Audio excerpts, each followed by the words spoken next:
ಓಂ ನಾರಾಯಣಂ ನಮಸ್ಕೃತ್ಯ ನರಂ ಚೈವ ನರೋತ್ತಮಂ ದೇವೀಂ ಸರಸ್ವತೀಂ ಚೈವ ತತೋ ಜಯಮುದೀರಯೇತ್. ಓಂ ಶಾಂತಿ ಶಾಂತಿ ಶಾಂತಿ. ನಾವು ಮಹಾಭಾರತದ ವನಪರ್ವದಲ್ಲಿ ವಿಚಾರ ಮಾಡ್ತಿದ್ವಿ. ಇವಾಗ ಕಾಮ್ಯಕವನದ ಸ್ಟೋರಿಯೆಲ್ಲ ಕೇಳಿದ್ವಿ. ಅದಾದ ನಂತರ ಪಾಂಡವರೀಗ ದ್ವೈತವನಕ್ಕೆ ಹೋಗ್ತಾರೆ. ವೈಶಂಪಾಯನರು ಹೇಳಲು ಪ್ರಾರಂಭಿಸ್ತಾರೆ.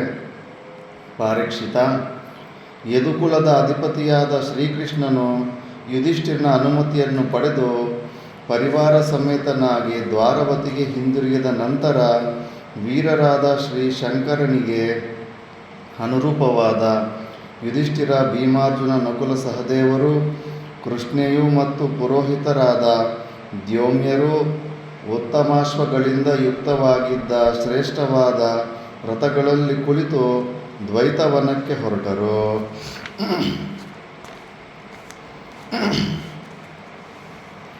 ಹೊರಡುವ ವೇಳೆಯಲ್ಲಿ ಪಾಂಡವರು ಶಿಕ್ಷಾಕ್ಷರ ಮಂತ್ರವೇತ್ತರಾದ ವಿದ್ವಾಂಸರಿಗೆ ಸುವರ್ಣ ನಾಣ್ಯಗಳನ್ನು, ವಸ್ತ್ರಗಳನ್ನು, ಹಸುಗಳನ್ನು ದಾನರೂಪವಾಗಿ ಕೊಟ್ಟರು. ಕಾಡಲ್ಲಿದ್ದುಕೊಂಡು ಕೂಡ ದಾನ ಧರ್ಮಗಳು ಮಾಡ್ಕೊತಾ ಇದ್ದಾರೆ. ಧನುರ್ಧಾರಿಗಳಾದ ದಿವ್ಯಾಂಬರಧಾರಿಗಳಾದ 20 ಮಂದಿ ಅಂಗರಕ್ಷಕರು ಮುಂದೆ ಹೊರಟರು. ಸೇವಕರು ಧನುಸ್ಸುಗಳನ್ನು, ಶಸ್ತ್ರಗಳನ್ನು, ದೇದೀಪ್ಯಮಾನವಾಗಿದ್ದ ಬಾಣಗಳನ್ನು, ಮೌರ್ವಿಗಳನ್ನು, ಹಲವಾರು ಯುದ್ಧದ ಯಂತ್ರಗಳನ್ನು, ಅನೇಕ ವಿಧವಾದ ಸಾಯಕಗಳನ್ನು ತೆಗೆದುಕೊಂಡು ಪಾಂಡವರನ್ನು ಅನುಸರಿಸಿ ಹೊರಟರು. ಇಂದ್ರಸೇನನು ದ್ರೌಪದಿಯ ವಸ್ತ್ರಾಭರಣಗಳೊಡನೆ ದ್ರೌಪದಿಯ ದಾಸಿಯರನ್ನು ರಥದಲ್ಲಿ ಕುಳ್ಳಿರಿಸಿಕೊಂಡು ಪಾಂಡವರ ರಥಗಳ ಹಿಂದೆ ಹೊರಟನು. ಪಾಂಡವರು ಈ ರೀತಿಯಲ್ಲಿ ಹೊರಡಲು ಸಿದ್ಧರಾದಾಗ ಕುರುಜಾಂಗಳಾದ ನಾಗರಿಕರು ಅವರ ರಥಗಳನ್ನು ಸುತ್ತುವರಿದು ನಿಂತರು. ಸಮೂಹದಲ್ಲಿದ್ದ ಬ್ರಾಹ್ಮಣರು ಧರ್ಮರಾಜನನ್ನು ಯಥೋಚಿತವಾದ ಮತ್ತು ಸಮಯೋಚಿತವಾದ ಮಾತುಗಳಿಂದ ಸಂತೈಸಿದರು. ಅದಕ್ಕೆ ಪ್ರತಿಯಾಗಿ ಧರ್ಮಜನು ಅವರನ್ನು ಪುರಸ್ಕರಿಸಿದನು. ತನ್ನ ಸುತ್ತಲೂ ನಿಂತಿದ್ದ ಅಗಾಧವಾದ ಜನಸಮೂಹವನ್ನು ನೋಡಿ ಧರ್ಮಜನಿಗೆ ಅವರನ್ನಗಲಿ ಹೋಗಲು ಸಂಕಟವಾಯಿತು. ಧರ್ಮಜನು ಮಕ್ಕಳನ್ನು ಬಿಟ್ಟು ಹೋಗುವ ತಂದೆಯಂತೆ ಪರಿತಾಪಪಟ್ಟನು. ನಾಗರಿಕರು ತಂದೆಯನ್ನಗಳುವ ಮಕ್ಕಳಂತೆ ಪರಿತಾಪಪಟ್ಟರು. ಪ್ರತಿಯೊಬ್ಬರ ಕಣ್ಣುಗಳಲ್ಲಿಯೂ ಕಂಬಣಿಗಳು ಧಾರಾವಾಹಿಕವಾಗಿ ಹರಿಯುತ್ತಿದ್ದವು. ಕ್ಷಣ ಕ್ಷಣಕ್ಕೂ ಕಣ್ಣೀರೊರೆಸಿಕೊಳ್ಳುತ್ತಾ ನಾಗರಿಕರು ಧರ್ಮಜನನ್ನು ಕುರಿತು ಹೇಳಿದರು. ಧರ್ಮಜ, ಕುರುಕುಲಾವತಂಸ ಮಹಾರಾಜ, ತಂದೆಯು ಮಕ್ಕಳನ್ನಗಳಿ ಹೋಗುವಂತೆ ನಿನ್ನ ನೆಚ್ಚಿನ ಪ್ರಜೆಗಳಾದ ನಮ್ಮನ್ನು ಬಿಟ್ಟು ಎಲ್ಲಿಗೆ ಹೋಗುವೆ? ಅಯ್ಯೋ, ನಿನ್ನೀ ದುರ್ಗತಿಗೆ ಕಾರಣನಾದ ಧೃತರಾಷ್ಟ್ರನ ಮಗನಾದ ದುರ್ಯೋಧನನಿಗೆ ಧಿಕ್ಕಾರವಿರಲಿ. ಅವನ ಸಂಗಡಿಗರಾದ ಪಾಪಮತಿಗಳಾದ ಕರ್ಣ ಶಕುನಿಗಳಿಗೂ ಧಿಕ್ಕಾರವಿರಲಿ. ಏಕೆಂದರೆ ನರೇಂದ್ರನೇ, ಧರ್ಮೈಕ ದೃಷ್ಟಿಯುಳ್ಳ ನಿನ್ನ ವಿಷಯದಲ್ಲಿ ಆ ನೀಚರು ಧೂರ್ತರಾಗಿ ವರ್ತಿಸಿರುವರಲ್ಲವೇ? ಅವರು ಯಾವಾಗಲೂ ನಿನಗೆ ಕೆಟ್ಟದ್ದನ್ನೇ ಬಯಸುವರು. ಕೈಲಾಸ ಸದೃಶವಾದ ಇಂದ್ರಪ್ರಸ್ಥವನ್ನು ನಿರ್ಮಾಣ ಮಾಡಿಸಿ ಅದನ್ನು ಆಳುತ್ತಿದ್ದ ಧರ್ಮರಾಜನು ಅದನ್ನು ಬಿಟ್ಟು ಈಗ ಎಲ್ಲಿಗೆ ಹೋಗುತ್ತಿದ್ದಾನೆ? ಇಂದ್ರಸಭೆಗೆ ಸಮಾನವಾಗಿ ಮೈನಿಂದ ನಿರ್ಮಿಸಲ್ಪಟ್ಟ ದೇವತೆಗಳಿಂದ ರಕ್ಷಿಸಲ್ಪಟ್ಟ ದೇವಮಾಯೆಯಂತಿದ್ದ ಸಭೆಯನ್ನು ತ್ಯಜಿಸಿ ಎಲ್ಲಿಗೆ ಹೋಗುತ್ತಿದ್ದಾನೆ? ಧರ್ಮರಾಜನು ಅಂತಹ ಸುಖವನ್ನು ಅನುಭವಿಸುತ್ತಿದ್ದನು. ಅದನ್ನು ತ್ಯಜಿಸಿ ಎಲ್ಲಿಗೋ ಹೋಗುವಂತಾಯಿತಲ್ಲ. ಪೌರರ ಆ ಪ್ರಶ್ನೆಗಳಿಗೆ ಯುಧಿಷ್ಠಿರನು ಏನೆಂದು ಹೇಳಿಯಾನು. ಯುಧಿಷ್ಠಿರನ ಸಮೀಪದಲ್ಲಿಯೇ ನಿಂತಿದ್ದ ಧರ್ಮಕಾಮಾರ್ಥ ಜ್ಞಾನಿಯಾದ ಓಜಸ್ವಿಯಾದ ಅರ್ಜುನನು ಪೌರರನ್ನು ಕುರಿತು ಹೇಳಿದನು. ಪ್ರಿಯ ಪ್ರಜೆಗಳೇ, ಅರಣ್ಯದಲ್ಲಿ ವಾಸ ಮಾಡುತ್ತಿದ್ದ ನಮ್ಮ ಶತ್ರುಗಳ ಕೀರ್ತಿಯನ್ನು ಅಪಹರಿಸಬೇಕೆಂಬುದೇ ನಮ್ಮ ರಾಜನ ಉದ್ದೇಶವಾಗಿದೆ. ನೀವೆಲ್ಲರೂ ಬ್ರಾಹ್ಮಣ ಪುರಸ್ಸರರಾಗಿ ತಪಸ್ವಿಗಳನ್ನು ಸಂಧಿಸಿ ಶತ್ರುಗಳು ನಮಗೆ ಕೊಟ್ಟಿರುವ ಕಷ್ಟ ಪರಂಪರೆಗಳನ್ನು ಅವರಿಗೆ ವಿವರಿಸಿ ಹೇಳಿ ನಮಗೆ ಶುಭವಾಗಲೆಂದು ಅನುಗ್ರಹಿಸುವಂತೆ ಪ್ರಾರ್ಥಿಸಿರಿ. ಅರ್ಜುನನ ಆ ಮಾತುಗಳನ್ನು ಪೌರರೆಲ್ಲರೂ ಅಭಿನಂದಿಸಿದರು. ಬ್ರಾಹ್ಮಣ ಪುರಸ್ಸರರಾಗಿ ಎಲ್ಲರೂ ಯುಧಿಷ್ಠಿರನನ್ನು ಪ್ರದಕ್ಷಿಣೆ ಮಾಡಿದರು. ಯುಧಿಷ್ಠಿರನ ಮತ್ತು ಭೀಮಾರ್ಜುನ ನಕುಲ ಸಹದೇವ ದ್ರೌಪದಿಯರ ಅಪ್ಪಣೆಯನ್ನು ಪಡೆದವರಾಗಿ ಪಾಂಡವರಿಗೆ ಸುಖಪ್ರಾಯವನ್ನು ಆಶಿಸುತ್ತಾ ಭಾರವಾದ ಹೃದಯಗಳಿಂದ ಎಲ್ಲರೂ ನಗರಾಭಿಮುಖವಾಗಿ ಪ್ರಯಾಣ ಮಾಡಿದರು. ಜನ್ಮೇಜಯ, ಕುರುಜಾಂಗಳದ ಪೌರರು ಪ್ರಯಾಣ ಮಾಡಿದ ನಂತರ ಧರ್ಮಾತ್ಮನಾದ ಸತ್ಯಪ್ರತಿಜ್ಞನಾದ ಯುಧಿಷ್ಠಿರನು ತನ್ನ ಅನುಜರೆಲ್ಲರೊಡನೆ ಹೇಳಿದನು, ಸಹೋದರರೇ, ನಾವು 12 ವರ್ಷಗಳ ಕಾಲ ನಿರ್ಜನ ಪ್ರದೇಶದಲ್ಲಿ ವಾಸ ಮಾಡಬೇಕಾಗಿದೆ. ಆದುದರಿಂದ ಈ ಮಹಾ ಅರಣ್ಯದಲ್ಲಿ ಮೃಗಪಕ್ಷಿಗಳಿಂದ ನಿಬಿಡವಾಗಿರುವ ಫಲಪುಷ್ಪಭರಿತವಾಗಿರುವ ಸತ್ಪುರುಷರಿಂದ ಆವೃತವಾದ ಮತ್ತು 12 ವರ್ಷಗಳನ್ನು ನಿರಾತಂಕವಾಗಿ ಕಳೆಯಲು ಯೋಗ್ಯವಾಗಿರುವ ಪ್ರದೇಶವನ್ನು ಹುಡುಕಿರಿ. ಧರ್ಮಜನ ಆ ಮಾತುಗಳನ್ನು ಕೇಳಿ ಧನಂಜಯನು ಜ್ಞಾನಪ್ರದಾತೃವಾದ ಗುರುವಿಗೆ ಶಿಷ್ಯನಾದವನು ಅಭಿವಾದನ ಮಾಡುವಂತೆ ಗುರು ಸಮಾನನಾದ ಯುಧಿಷ್ಠಿರನಿಗೆ ಅಭಿವಾದನ ಮಾಡಿ ಹೇಳಿದನು, ಅಣ್ಣ, ನೀನು ಋಷಿ ಮಹರ್ಷಿಗಳ ಶುಶ್ರೂಷೆಯನ್ನು ಮಾಡಿರುವೆ. ಆದುದರಿಂದ ನಿನಗೆ ಪ್ರಪಂಚದಲ್ಲಿ ತಿಳಿಯದಿರುವ ವಿಷಯವೇ ಇಲ್ಲ. ಭರತ ಕುಲಾವತಂಸನೇ, ನೀನು ಕೃಷ್ಣ ದ್ವೈಪಾಯನರೇ ಮೊದಲಾದ ಬ್ರಾಹ್ಮಣ ಶ್ರೇಷ್ಠರನ್ನು ಸೇವಿಸಿರುವೆ. ದೇವತೆಗಳ, ಗಂಧರ್ವರ, ಅಪ್ಸರೆಯರ ಲೋಕಗಳೇ ಆದಿಯಾಗಿ ಬ್ರಹ್ಮಲೋಕಾಂತವಾದ ಸಕಲ ಭುವನಗಳನ್ನು ಸ್ವೇಚ್ಛೆಯಿಂದ ಸಂಚರಿಸುವೆ. ಜಿತೇಂದ್ರಿಯರಾದ ಮಹರ್ಷಿಗಳಾದ ನಾರದರನ್ನು ಗೌರವಿಸಿ ಉಪಚರಿಸಿರುವೆ. ಯಾವ ಸ್ಥಳವೂ ವಾಸಕ್ಕೆ ಯೋಗ್ಯವೆಂಬ ವಿಷಯದಲ್ಲಿ ಬ್ರಾಹ್ಮಣರ ಅಭಿಪ್ರಾಯವನ್ನು ತಿಳಿದವನಾಗಿರುವೆ. ಮತ್ತು ಎಲ್ಲಿ ವಾಸ ಮಾಡುವುದರಿಂದ ನಮಗೆ ಹಿತವುಂಟಾಗುವುದೆಂಬ ವಿಷಯವೂ ನಿನಗೆ ತಿಳಿದಿರುವುದು. ಆದುದರಿಂದ ನೀನೆಲ್ಲಿ ವಾಸ ಮಾಡಲು ಇಷ್ಟಪಡುವೆಯೋ ಆ ಸ್ಥಳವೇ ನಮಗೂ ಇಷ್ಟವಾದ ಸ್ಥಳವಾಗಿದೆ. ಇಲ್ಲಿರುವ ದ್ವೈತ ವನವು ನೀನು ಹೇಳಿದ ರೀತಿಯಲ್ಲಿ ಫಲಪುಷ್ಪಗಳಿಂದಲೂ ಮೃಗಪಕ್ಷಿಗಳಿಂದಲೂ ಕೂಡಿರುವುದು. ಈ ಸರೋವರವು ಪವಿತ್ರವಾದದ್ದೆಂದು ಕೇಳಿದ್ದೇನೆ. ನೀನು ಇಷ್ಟಪಡುವುದಾದರೆ 12 ವರ್ಷಗಳು ನಾವು ಇಲ್ಲಿಯೇ ವಾಸ ಮಾಡಬಹುದು. ಈ ವಿಷಯದಲ್ಲಿ ನಿನ್ನ ಅಭಿಪ್ರಾಯವೇನು ಯುಧಿಷ್ಠಿರ? ಅರ್ಜುನ, ನೀನು ಸೂಚಿಸಿದ ಸ್ಥಳವೇ ನನಗೂ ಹಿತವೆನಿಸಿದೆ. ಪವಿತ್ರವಾದ ದ್ವೈತವನದ ಪ್ರದೇಶಕ್ಕೆ ಪ್ರಯಾಣ ಮಾಡೋಣ. ಧರ್ಮಜನು ಹೀಗೆ ಸಮಾಲೋಚಿಸಿ ಅನೇಕಾನೇಕ ಮಂದಿ ಬ್ರಾಹ್ಮಣರೊಡನೆ ದ್ವೈತ ಸರೋವರದ ಕಡೆಗೆ ಪ್ರಯಾಣ ಮಾಡಿದನು. ಹಿಂದೆಯೇ ಹೇಳಿದಂತೆ ಅವನೊಡನಿದ್ದ ಬ್ರಾಹ್ಮಣರಲ್ಲಿ ಕೆಲವರು ಅಗ್ನಿಹೋತ್ರಿಗಳು, ಮತ್ತೆ ಕೆಲವರು ಅಗ್ನಿಹೋತ್ರವಿಲ್ಲದವರು, ಕೆಲವರು ವೇದಾಧ್ಯಯನ ಮಾಡುವವರು, ಮತ್ತೆ ಕೆಲವರು ಭಿಕ್ಷಾವೃತ್ತಿಯನ್ನೇ ಅವಲಂಬಿಸಿದ್ದವರು, ವಾನಪ್ರಸ್ಥರೂ ಆಗಿದ್ದರು. ಅವರಲ್ಲದೆ ಅನೇಕ ಸಿದ್ಧರು, ವ್ರತನಿಷ್ಠರಾದ ಮಹಾತ್ಮರು ಯುಧಿಷ್ಠಿರನೊಡನಿದ್ದರು. ಅವರೊಡನೆ ಯುಧಿಷ್ಠಿರನು ದ್ವೈತವನವನ್ನು ಪ್ರವೇಶಿಸಿದನು.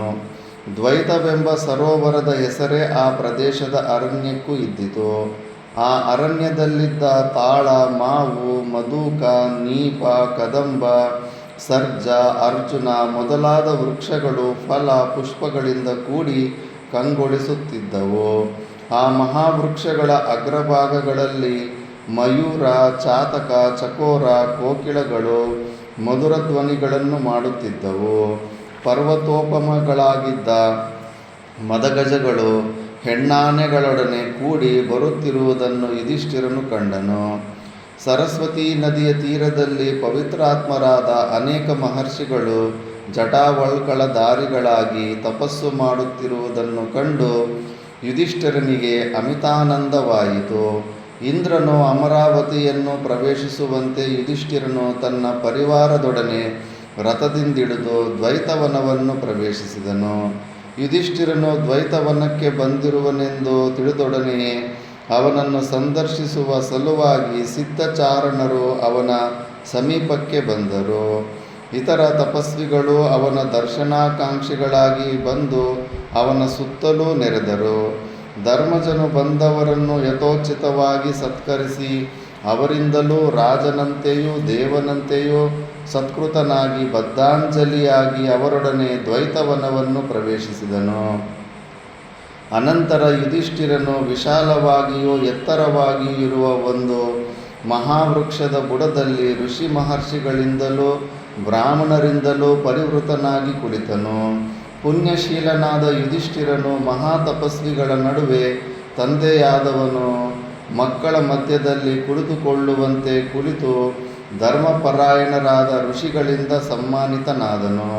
ಪ್ರಯಾಣದ ಆಯಾಸದಿಂದ ಬಳಲಿದ್ದ ಭೀಮಾರ್ಜುನ, ನಕುಲ, ಸಹದೇವ, ದ್ರೌಪದಿಯರು ಮತ್ತು ಸಹಚರರು ತಮ್ಮ ತಮ್ಮ ವಾಹನಗಳಿಂದಿಳಿದು ಧರ್ಮಜನನ್ನು ಸುತ್ತುವರಿದು ಕುಳಿತರು.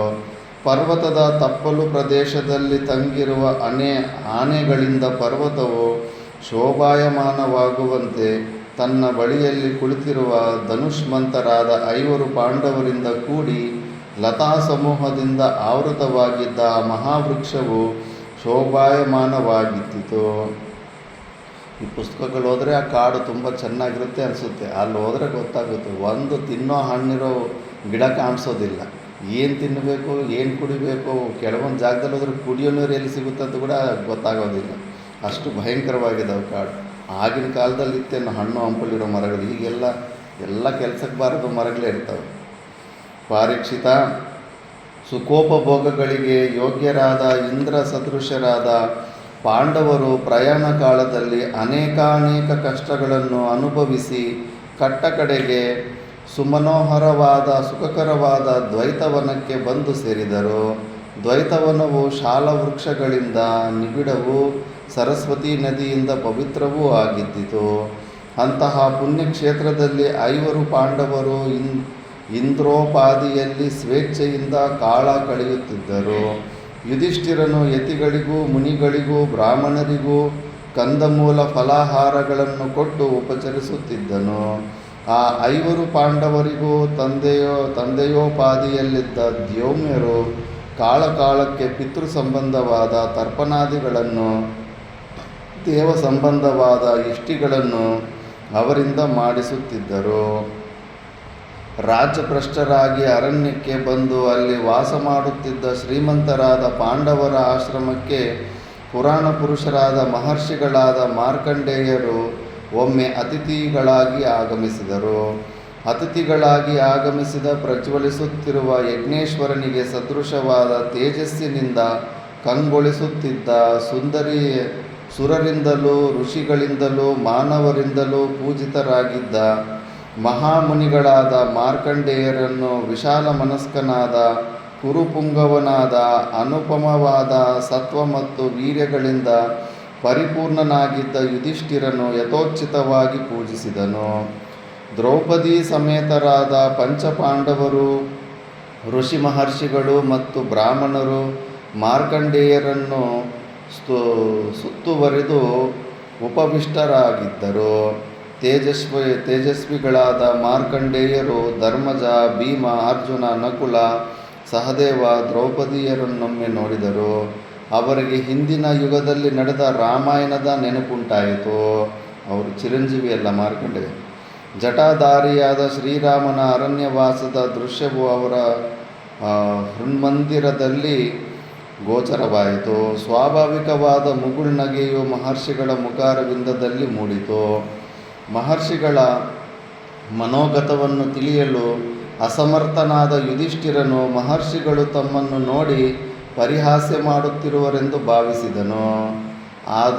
ಅದರಿಂದ ಯುಧಿಷ್ಠಿರನ ಮನಸ್ಸಿಗೆ ನೋವುಂಟಾಯಿತು. ಮಹರ್ಷಿಗಳನ್ನು ಸ್ಪಷ್ಟವಾಗಿಯೇ ಕೇಳಿದನು.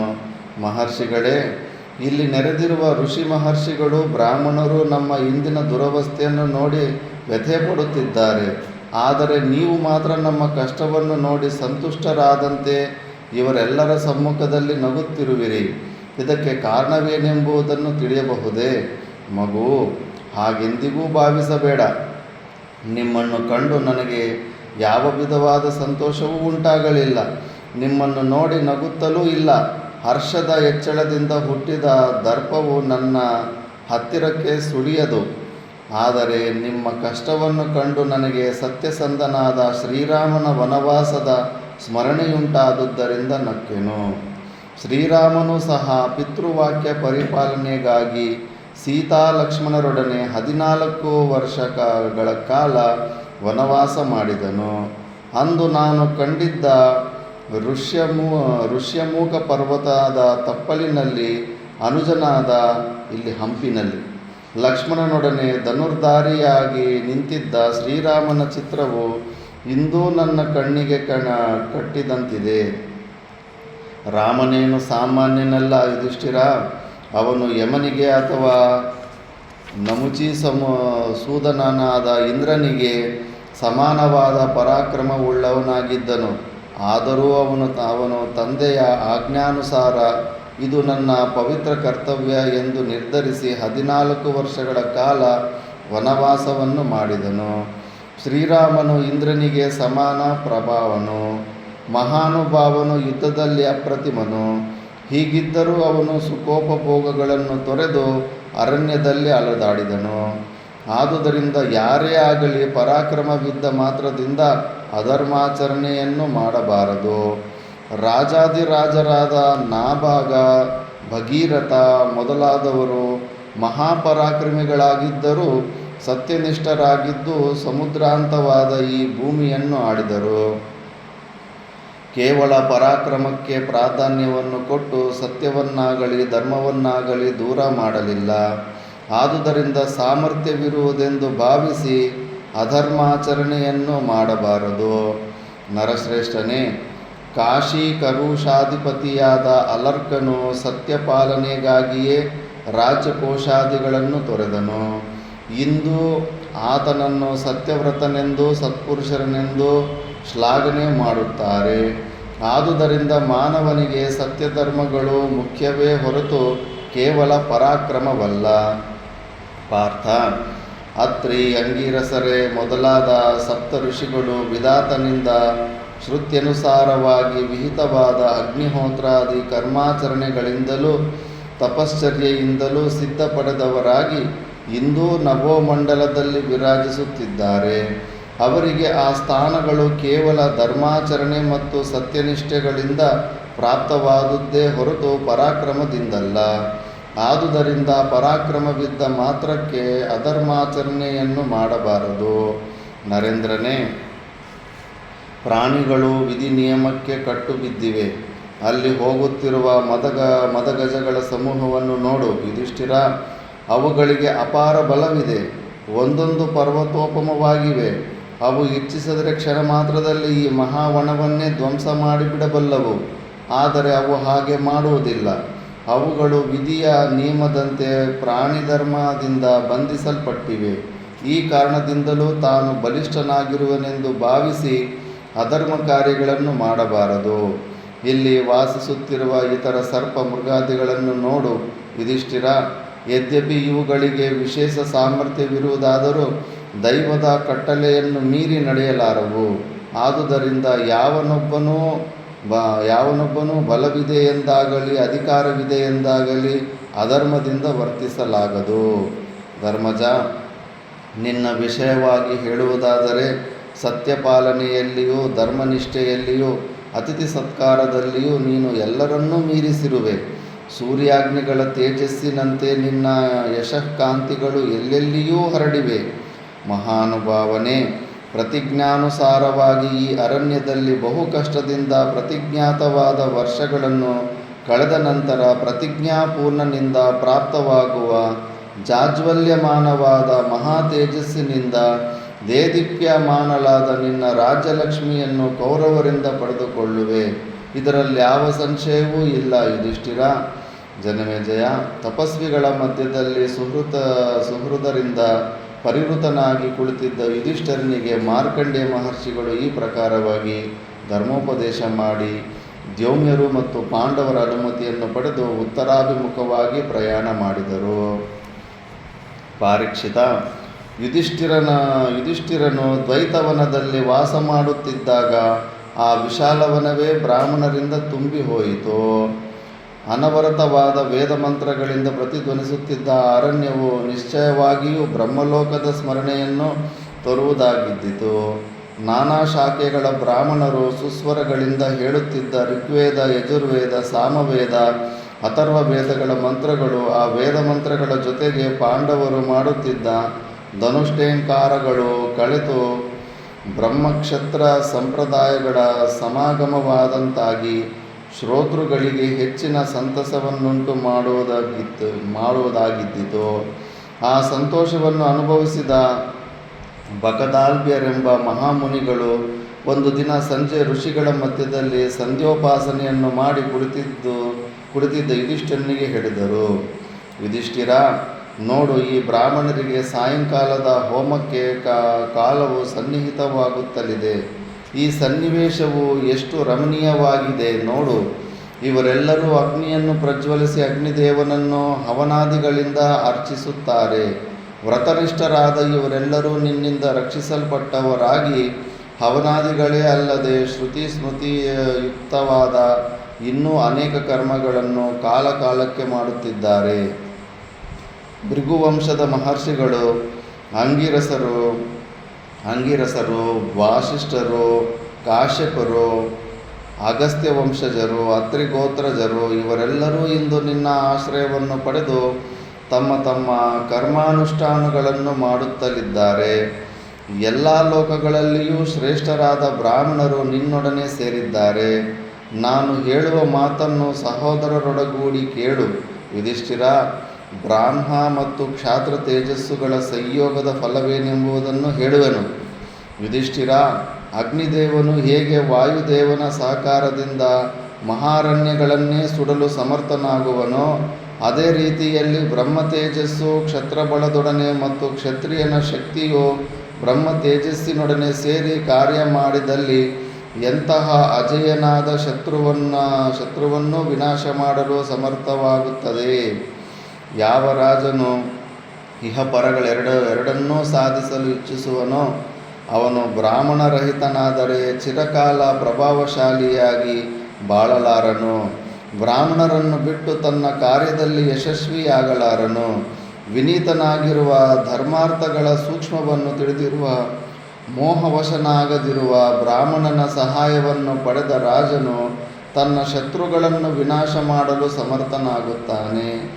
ಬಲಿಚಕ್ರವರ್ತಿಯು ಜ್ಞಾನಿಗಳಾದ ಬ್ರಾಹ್ಮಣರ ಸಲಹೆಯಂತೆಯೇ ಪ್ರಜೆಗಳನ್ನು ಪರಿಪಾಲನೆ ಮಾಡುತ್ತಾ ಶ್ರೇಯಸ್ಸನ್ನು ಪಡೆದನು.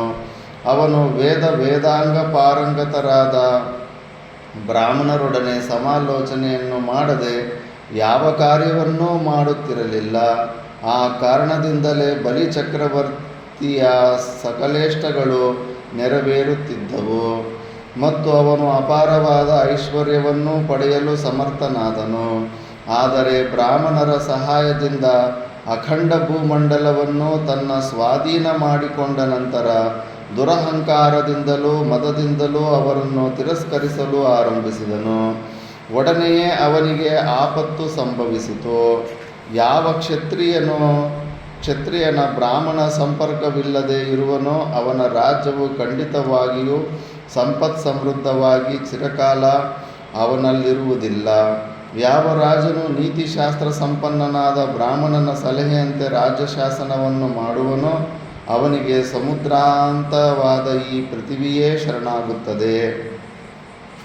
ಆನೆಯು ಬಲಶಾಲಿಯಾದರೂ ಯುದ್ಧದಲ್ಲಿ ಅದರ ಸಾಮರ್ಥ್ಯವನ್ನು ಸದುಪಯೋಗಪಡಿಸುವುದರಲ್ಲಿ ಚತುರನಾದ ಮಾವುಟಿಗನಿಲ್ಲದಿದ್ದರೆ ಹೇಗೆ ಆನೆಯ ಬಲವು ವ್ಯರ್ಥವಾಗುವುದೋ ಹಾಗೆಯೇ ಕ್ಷತ್ರಿಯನ ಅಪ್ರತಿಮವಾದ ಬಲವು ಬ್ರಾಹ್ಮಣನ ಸಂಬಂಧವಿಲ್ಲದೆ ಸರಿಯಾದ ನಿರ್ದೇಶನಕ್ಕೊಳಕ್ಕೆ ಪಡೆದಿದ್ದರೆ ವ್ಯರ್ಥವಾಗಿ ಹೋಗುತ್ತದೆ. ಬ್ರಾಹ್ಮಣರಿಗೆ ಅನುಪಮವಾದ ವಿಚಾರ ದೃಷ್ಟಿ ಇರುವಂತೆ ಕ್ಷತ್ರಿಯನಿಗೆ ಅಪ್ರತಿಮವಾದ ಬಾಹುಬಲವಿರುವುದು. ಆ ಎರಡೂ ಮಹಾಶಕ್ತಿಗಳು ಒಟ್ಟಿಗೆ ಸೇರಿ ಕೆಲಸ ಮಾಡಿದರೆ ಇಡೀ ಪ್ರಪಂಚವೇ ಸಂತುಷ್ಟವಾಗುತ್ತದೆ. ಅಗ್ನಿಯು ವಾಯುವಿನ ಸಹಕಾರದಿಂದ ಪ್ರಚಂಡವಾದ ಮಹಾರಣ್ಯವನ್ನಾದರೂ ದಹಿಸಲು ಸಮರ್ಥವಾಗುವಂತೆ ಕ್ಷತ್ರಿಯನು ಬ್ರಾಹ್ಮಣನೊಡನೆ ಸೇರಿದರೆ ಪ್ರಬಲ ಶತ್ರುವನ್ನಾದರೂ ಧ್ವಂಸ ಮಾಡಲು ಸಮರ್ಥನಾಗುತ್ತಾನೆ. ಅಂದರೆ ಶಾರೀರಿಕ ಫಲ ಮತ್ತು ಬುದ್ಧಿ ಎರಡೂ ಜೊತೆಗಿರಬೇಕು ಅಂತ ಅರ್ಥ. ಆದುದರಿಂದ ಮೇಧಾವಿಯಾದ ಕ್ಷತ್ರಿಯನು ಅಲಬದ್ಧ ವಸ್ತುವಿನ ಲಾಭಕ್ಕೂ ಮತ್ತು ಪ್ರಾಪ್ತವಾದ ವಸ್ತುವಿನ ವೃದ್ಧಿಗೂ ಬ್ರಾಹ್ಮಣನ ಸಲಹೆಯನ್ನು ಪಡೆಯಬೇಕು. ಆದುದರಿಂದ ನೀನಾದರೂ ನಿನ್ನ ಅಲಬ್ಧ ಲಾಭಕ್ಕಾಗಿಯೂ ಪ್ರಾಪ್ತವಾದ ಐಶ್ವರ್ಯವನ್ನು ಸದ್ವಿನಿಯೋಗ ಮಾಡುವುದಕ್ಕಾಗಿಯೂ ವೇದಾಂಗ ಪಾರಂಗತನಾದ ನೀತಿಶಾಸ್ತ್ರದಲ್ಲಿ ನಿಷ್ಣಾತನಾದ ಬ್ರಾಹ್ಮಣನನ್ನು ಮಂತ್ರಿಯನ್ನಾಗಿಟ್ಟುಕೊಳ್ಳುವುದು ಸೂಕ್ತವಾಗಿದೆ. ನಿಶ್ಚಯವಾಗಿಯೂ ನೀನು ಬ್ರಾಹ್ಮಣರನ್ನು ಬಹುವಾಗಿ ಪುರಸ್ಕರಿಸುತ್ತಿರುವುದರಿಂದಲೇ ಇಂದು ನಿನ್ನ ಕೀರ್ತಿಯು ಎಲ್ಲ ಲೋಕಗಳಲ್ಲಿಯೂ ಪ್ರಖ್ಯಾತವಾಗಿ ಪ್ರಕಾಶಿಸುತ್ತಿದೆ. ಯುಧಿಷ್ಠಿರ, ಬಕದಾಲ್ಯರು ಬ್ರಹ್ಮಕ್ಷತ್ರ ತೇಜಸ್ಸುಗಳ ಸಂಯೋಗದಿಂದ ಉಂಟಾಗುವ ಫಲದ ವಿಷಯವಾಗಿ ಮೇಲೆ ಹೇಳಿದ ನಂತರ ಅಲ್ಲಿದ್ದ ಬ್ರಾಹ್ಮಣರು ಅವರನ್ನು ಯಥೋಚಿತವಾಗಿ ಸತ್ಕರಿಸಿದರು. ಯುಧಿಷ್ಠಿರನನ್ನು ಪ್ರಶಂಸಿಸುವ ಅವರ ಮಾತುಗಳನ್ನು ಕೇಳಿ ಆ ಬ್ರಾಹ್ಮಣರಿಗೆ ಆನಂದವಾಯಿತು.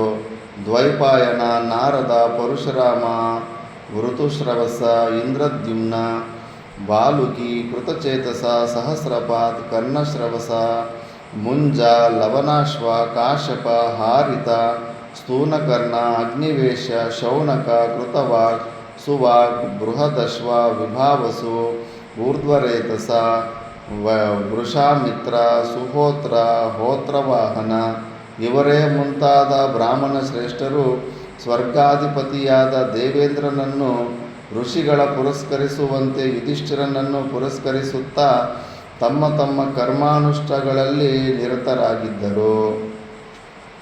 ಜನ್ಮೇಜಯ ಮಹಾರಾಜ, ಒಂದಾನೊಂದು ದಿನ ಸಾಯಂಕಾಲದಲ್ಲಿ ವನವಾಸಾನುಭವದಿಂದ ದುಃಖಿತರಾಗಿದ್ದ ಪಾಂಡವರು ದ್ರೌಪದಿಯೊಡನೆ ದ್ವೈತವನದಲ್ಲಿ ಕುಳಿತು ಮಾತನಾಡುತ್ತಿದ್ದರು.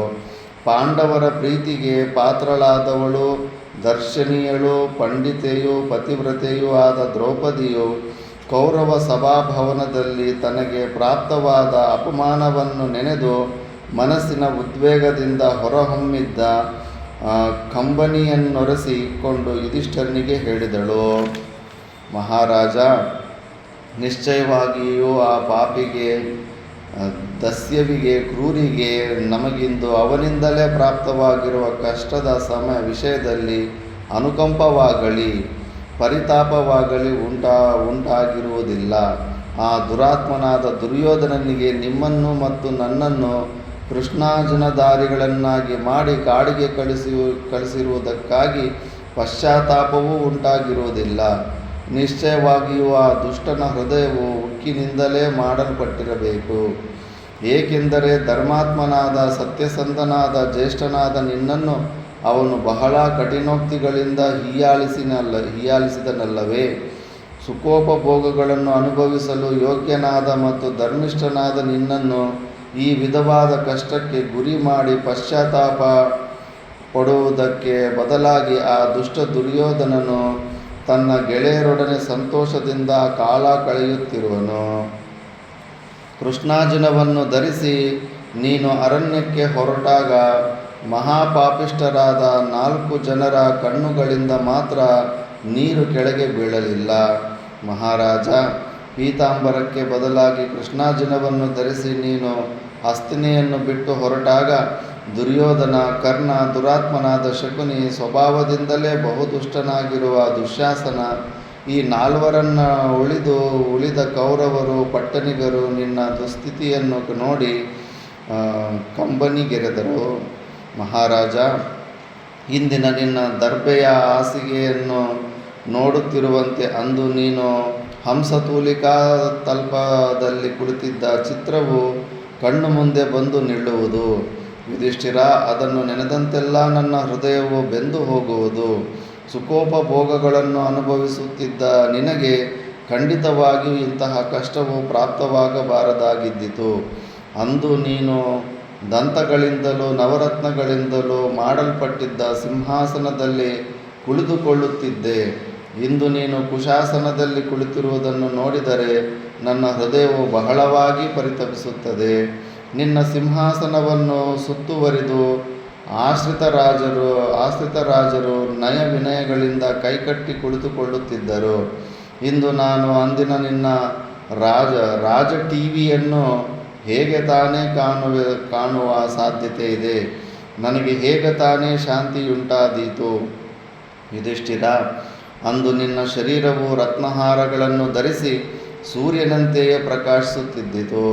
ಚಂದನಾಗುರು ಕಸ್ತೂರಿ ಲೇಪನಗಳಿಂದ ಸುಗಂಧಮಯವಾಗಿ ಮಾಡಲ್ಪಡುತ್ತಿದ್ದಿತು.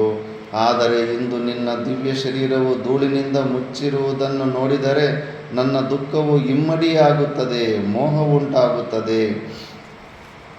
ದ್ರೌಪದಿಯು ಆಗಾಗ ಕಣ್ಣೀರೊರೆಸಿಕೊಳ್ಳುತ್ತಿದ್ದಳು. ಮಹಾರಾಜ, ನೀನು ಹಿಂದೆ ಶುಭ್ರವಾದ ರೇಷ್ಮೆಯ ಪೀತಾಂಬರವನ್ನು ಧರಿಸುತ್ತಿದ್ದೆ, ಆದರೆ ಈಗ ಹರಿದು ಹೋದ ನಾರುಮಡಿಯನ್ನು ಧರಿಸಬೇಕಾಗಿದೆ. ಹಿಂದೆ ಅರಮನೆಯಲ್ಲಿದ್ದ ಪಾಕಶಾಲೆಯಿಂದ ಸ್ವರ್ಣಮಯವಾದ ನೂರಾರು ಪರಾತಗಳಲ್ಲಿ ಷಡ್ರಸೋಪೇತವಾದ ಆಹಾರವು ಸಾವಿರಾರು ಬ್ರಾಹ್ಮಣರಿಗೆ ಅರ್ಪಿಸಲ್ಪಡುತ್ತಿದ್ದಿತು. ನಿನ್ನ ಆಶ್ರಯದಲ್ಲಿದ್ದ ಸಾವಿರಾರು ಮಂದಿ ಯತಿಗಳಿಗೂ ಬ್ರಹ್ಮಚಾರಿಗಳಿಗೂ ಗೃಹಸ್ಥರಿಗೂ ನೀನು ಕಾಲಕ್ಕೆ ಊಟ ಉಪಚಾರಗಳನ್ನು ಮಾಡಿಸುತ್ತಿದ್ದೆ. ಪ್ರತಿನಿತ್ಯವೂ ಸಾವಿರಾರು ಬ್ರಾಹ್ಮಣರು ತಾವಿಚ್ಛಿಸುವುದನ್ನು ಭುಂಜಿಸಿ ಆನಂದಿಸುತ್ತಿದ್ದರು. ಇಂತಹ ವೈಭವವನ್ನು ನಾನೆಂದು ಕಾಣದವಳಾಗಿದ್ದೇನೆ. ನನ್ನ ಮನಸ್ಸಿಗೆ ಶಾಂತಿ ಎಂಬುದೇ ಇಲ್ಲವಾಗಿದೆ. ಮಹಾರಾಜ, ಹಿಂದೆ ಈ ನಿನ್ನ ಸಹೋದರರೆಲ್ಲರೂ ಸುಖೋಪಭೋಗಗಳನ್ನು ಅನುಭವಿಸುತ್ತಾ ದಿವ್ಯಾಂಬರ ಧರಿಸಿಕೊಂಡು ಪಾಕಶಾಸ್ತ್ರದಲ್ಲಿ ನಿಷ್ಣಾತರಾದವರಿಂದ ಸಿದ್ಧಪಡಿಸಲ್ಪಟ್ಟ ಭಕ್ಷ್ಯ ಭೋಜ್ಯಾದಿಗಳನ್ನು ಸೇವಿಸುತ್ತಾ ಸುಖವಾಗಿರುತ್ತಿದ್ದರು. ಆದರೆ ಇಂದು ಅವರು ದುರವಸ್ಥೆಯನ್ನು ನೋಡು. ಮಹಾರಾಜ, ಕಾಡಿನಲ್ಲಿ ಸಿಕ್ಕುವ ಗೆಡ್ಡೆ ಗೆಣಸುಗಳಿಂದಲೇ ಇವರಿಂದು ತೃಪ್ತರಾಗಬೇಕಾಗಿದೆ. ಇದರಿಂದಾಗಿ ನನ್ನ ಮನಸ್ಸಿನ ಶಾಂತಿಯು ಕದಡಿ ಹೋಗಿದೆ. ಯುಧಿಷ್ಠಿರ, ನನ್ನ ಪತಿಗಳಿಗೊದಗಿರುವ ದಾರುಣ ಕಷ್ಟವನ್ನು ಕಂಡು ನಾನು ದುಃಖಿಸುವುದು ಸ್ವಾಭಾವಿಕವೇ ಆಗಿದೆ. ಆದರೆ ಮಹಾಪರಾಕ್ರಮಿಯಾದ ಈ ಭೀಮನು ಕಾಡಿನಲ್ಲಿ ಕಷ್ಟಪಡುತ್ತಿರುವುದನ್ನು ಕಂಡು ನಿನ್ನ ಕೋಪವೇಕೆ ಕೆರಳಲಿಲ್ಲ? ಮಹಾರಾಜ, ಈ ಭೀಮಸೇನನು ಭುಜಬಲ ಪರಾಕ್ರಮವಿರುವವನು.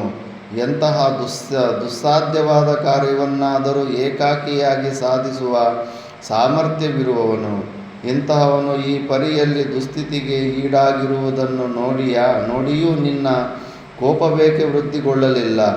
ಯುಧಿಷ್ಠಿರ, ಹಿಂದೆ ಇವನು ಅನರ್ಘವಾದ ವಸ್ತ್ರಾಭರಣಗಳನ್ನು ಧರಿಸಿ ಸುಮನೋಹರವಾದ ವಾಹನಗಳಲ್ಲಿ ಸಂಚರಿಸುತ್ತಿದ್ದನಲ್ಲವೇ? ಮಹಾಮಹಿಮನಾದ ಈ ಭೀಮಸೇನನು ಇಂದು ಕೌರವರನ್ನು ನಿರ್ಮೂಲ ಮಾಡಲು ಸಿದ್ಧನಾಗಿಯೇ ಇದ್ದಾನೆ. ನಿನ್ನ ಪ್ರತಿಜ್ಞೆಗೆ ಒಳಪಟ್ಟು ಇವನು ಈ ಕಷ್ಟಗಳೆಲ್ಲವನ್ನೂ ಸಹಿಸಿಕೊಳ್ಳುತ್ತಿರುವನು. ಆದುದರಿಂದ ಇವನಿಂದು ವಿಧಿಯಿಲ್ಲದೆ ಈ ಕಷ್ಟವನ್ನು ಅನುಭವಿಸಬೇಕಾಗಿದೆ. ದ್ರೌಪದಿಯು ಕೆಲವು ಕ್ಷಣಗಳು ಮಾತನಾಡದೆ ಕುಳಿತುಕೊಂಡಳು. ನಿಟ್ಟುಸಿರು ಬಿಟ್ಟಳು, ಉದ್ವಿಗ್ನಳಾದಳು. ಕಂಬನಿಯನ್ನು ಬರೆಸಿಕೊಂಡು ಪುನಃ ಹೇಳಿದಳು, ಈ ಅರ್ಜುನನ ದುಸ್ಥಿತಿಯನ್ನು ನೋಡಿಯಾದರೂ ನಿನ್ನ ಕೋಪಾಗ್ನಿಯು ಪ್ರಜ್ವಲಿಸದೆ, ಮಹಾನುಭಾವನಾದ ಈ ಅರ್ಜುನನಿಗಿರುವುದು 2 ಕೈಗಳು. ಆದರೂ ಬಾಣಪ್ರಯೋಗ ಕೌಶಲದಲ್ಲಿ ಸಹಸ್ರಬಾಹುವಾದ ಕಾರ್ತ್ಯವೀರಾರ್ಜುನನನ್ನು ಇವನು ಮೀರಿಸಿರುವನು. ಶತ್ರುಗಳಿಗಿವನ ಪ್ರಳಯ ಕಾಲದ ಯಮಸದೃಶನಾಗಿರುವನು. ಇವನ ಭುಜಬಲ ಪರಾಕ್ರಮಗಳ ಕಾರಣದಿಂದಾಗಿ ಈ ಭೂಮಿಯ ಭೂಪಾಲರು ನೀನು ಮಾಡಿದ ರಾಜಸೂಯದಲ್ಲಿ ನಿನ್ನ ಇಚ್ಛಾನುಸಾರವಾಗಿ ಭೂದೇವರ ಸೇವೆಯಲ್ಲಿ ನಿರತರಾಗಿದ್ದರು. ದೇವಮಾನವರಿಂದ ಪುರಸ್ಕರಿಸಲ್ಪಡುವ ನರವ್ಯಾಘ್ರನಾದ ಕಿರೀಟಿಯು ಚಿಂತಾಮಗ್ನನಾಗಿ ಕುಳಿತಿರುವ ಇಂದಿನ ಈ ದುಸ್ಥಿತಿಯನ್ನು ನೋಡಿಯೂ ನೀನು ತಾಳ್ಮೆಯಿಂದ ಕುಳಿತಿರುವೆಯಲ್ಲ? ಮಹಾರಾಜ, ಸುಖೋಪಭೋಗಗಳನ್ನು ಅನುಭವಿಸಲು ಯೋಗ್ಯನಾದ ಕುಂತಿಯ ಮಗನಾದ ಈ ಕಿರೀಟಿಯು ಇಂತಹ ದುರವಸ್ಥೆಯಲ್ಲಿರುವಾಗಲೂ ನಿನ್ನ ಕೋಪವು ಪ್ರಜ್ವಲಿಸದೆ ಶಾಂತವಾಗಿಯೇ ಇರುವುದಕ್ಕಾಗಿ ನಾನು ವಿಷಾದಿಸುತ್ತೇನೆ. ರಥಾರೂಢನಾದ ಈ ಅರ್ಜುನನು ಏಕಾಂಗಿಯಾಗಿ ಯುದ್ಧ ಮಾಡಿ ಶತ್ರುಪಕ್ಷದ ರಾಜರ ಚತುರಂಗ ಬಲವನ್ನು ಧ್ವಂಸ ಮಾಡಿ ಅವರನ್ನು ಸೋಲಿಸಿ ಅವರಿಂದ ಅಪರಿಮಿತವಾದ ಕಪ್ಪ ಕಾಣಿಕೆಗಳನ್ನು ತೆಗೆದುಕೊಂಡು ಬಂದನು. ಈ ಮಹಾನುಭಾವನು ಏಕಕಾಲದಲ್ಲಿ 500 ಬಾಣಗಳನ್ನು ಪ್ರಯೋಗ ಮಾಡಲು ಸಮರ್ಥನಾಗಿರುವನು. ಏಕರಥನಾಗಿ ದೇವತೆಗಳೊಡನೆ, ರಾಕ್ಷಸರೊಡನೆ ಮತ್ತು ಸರ್ಪಗಳೊಡನೆ ಯುದ್ಧ ಮಾಡಿ ವಿಜಯ ಪಡೆದಿರುವ ಇಂತಹವನಿಗೆ ಇಂದೊದಗಿರುವ ದಾರುಣವಾದ ಕಷ್ಟವನ್ನು ಕಂಡು ನಿನ್ನ ಕೋಪವು ಉಲ್ಬಣಿಸದೆ ಯುಧಿಷ್ಠಿರ? ಈ ನಕುಲನ ಕಷ್ಟವನ್ನಾದರೂ ಕಂಡು ನಿನ್ನ ಕೋಪವೇಕೆ ಪ್ರಜ್ವಲಿಸಲಿಲ್ಲ? ಇವನು ಸುಂದರಕಾಯನು, ಕತ್ತಿಯ ಕಾಳಗದಲ್ಲಿ ಅಪ್ರತಿಮನು, ಧರ್ಮಿಷ್ಠನಾದ, ನ್ಯಾಯಶಾಸ್ತ್ರ ವಿಶಾರದನಾದ ಈ ಸಹದೇವನು ಅನುಭವಿಸುತ್ತಿರುವ ಕಷ್ಟವೆಂಬ ಬಿರುಗಾಳಿಯು ನಿನ್ನಲ್ಲಿ ಸುಪ್ತವಾಗಿ ಹೋಗಿರುವ ಕೋಪಾಗ್ನಿಯನ್ನು ಕೆರಳಿಸಲು ಸಮರ್ಥವಾಗಲಿಲ್ಲ. ಸಹದೇವನು ಕಾಡಿನಲ್ಲಿ ಕಷ್ಟಪಡುತ್ತಿರುವುದನ್ನು ನೋಡಿಯೂ ಏಕೆ ಸಹಿಸಿಕೊಂಡಿರುವೆ? ಸುಂದರ ಕಾಯರಾದ ಮಾದ್ರಿಯ ಮಕ್ಕಳಾದ ಈ ನಕುಲ ಸಹದೇವರು ಯಾವ ಅಪರಾಧಕ್ಕಾಗಿ ಈ ಕಷ್ಟವನ್ನು ಅನುಭವಿಸಬೇಕಾಗಿದೆ? ಇವರ ಕಷ್ಟವನ್ನು ಕಂಡಾದರೂ ನೀನೇಕೆ ಕುಪಿತನಾಗಿಲ್ಲ ಮಹಾರಾಜ? ನಿಮ್ಮ ಸಹಧರ್ಮಿಣಿಯಾದ ನನ್ನ ದುರವಸ್ಥೆಯನ್ನು ನೋಡಿಯೂ ನಿನ್ನ ಕೋಪವು ಪ್ರಜ್ವಲಿಸದೆಂದರೆ ಖಂಡಿತವಾಗಿಯೂ ಆಶ್ಚರ್ಯಪಡಬೇಕಾಗಿದೆ. ನಾನು ಮಹಾಮಹಿಮನಾದ ದೃಪದನ ಪುತ್ರಿ ಅಯೋನಿಜೆ, ದೃಷ್ಟದ್ಯುಮ್ನನ ತಂಗಿ, ಮಹಾತ್ಮನಾದ ಪಾಂಡುರಾಜನ ಸೊಸೆ, ಲೋಕವೀರರಾದ ಪಂಚಪಾಂಡವರ ಧರ್ಮಪತ್ನಿ. ಇಂತಹ ನನ್ನನ್ನು ದುಷ್ಟರು ಸಭಾಭವನದಲ್ಲಿ ಸೆಳೆದಾಡಿದರು. ಇಂದಿನ ಈ ದುಸ್ಥಿತಿಗೂ ಅವರೇ ಕಾರಣರು. ಅಂತಹ ದುಷ್ಟರನ್ನು ನೀನು ಕ್ಷಮಿಸಿ ಕುಳಿತಿರುವೆ ಅಲ್ಲವೇ ಯುಧಿಷ್ಠಿರ? ನಿಶ್ಚಯವಾಗಿ ಹೇಳುವುದಾದರೆ ನಿನ್ನ ಹೃದಯದಲ್ಲಿ ಕೋಪ ಎಂಬ ಗುಣಕ್ಕೆ ಸ್ಥಾನವಿಲ್ಲವಾಗಿದೆ. ಹಾಗಿಲ್ಲದಿದ್ದರೆ ನಿನ್ನ ಅನುಜರ ಮತ್ತು ನನ್ನ ಇಂದಿನ ದುಸ್ಥಿತಿಯನ್ನು ನೋಡಿಯೂ ಸುಮ್ಮನಿರಲು ಸಾಧ್ಯವಾಗುತ್ತಿದ್ದಿತೆ. ಕೋಪವಿಲ್ಲದ ಕ್ಷತ್ರಿಯನಿಲ್ಲ ಎಂಬ ಗಾದೆಯ ಲೋಕದಲ್ಲಿ ಪ್ರತೀತವಾಗಿದೆ. ಇಂದು ಅದು ಸುಳ್ಳಾಯಿತು, ಅಥವಾ ಇಂದು ನೀನು ಆ ಗಾದೆಯನ್ನೇ ಸುಳ್ಳಾಗಿ ಮಾಡಿರುವೆ. ನೀನಿಂದು ಕ್ಷತ್ರಿಯ ಎಂಬ ಪದದ ಸ್ವಾಭಾವಿಕವಾದ ಅರ್ಥಕ್ಕೆ ವಿಪರೀತವಾಗಿ ವರ್ತಿಸುತ್ತಿರುವೆ. ಯಾವ ಕ್ಷತ್ರಿಯನೋ ಸಮಯ ಬಂದಾಗ ತನ್ನ ಪರಾಕ್ರಮವೇನೆಂಬುದನ್ನು ಶತ್ರುಗಳಿಗೆ ತೋರಿಸುವುದಿಲ್ಲವೋ ಅವನು ಸಕಲರ ಅವಹೇಳನಕ್ಕೂ ಗುರಿಯಾಗುತ್ತಾನೆ. ಆದುದರಿಂದ ಮಹಾರಾಜ, ನಿನಗೆ ಅಪಾರವಾಗಿ ದ್ರೋಹ ಮಾಡಿರುವ ಶತ್ರುಗಳ ವಿಷಯದಲ್ಲಿ ನೀನು ಖಂಡಿತವಾಗಿಯೂ ಕ್ಷಮೆಯನ್ನು ತೋರಬೇಡ.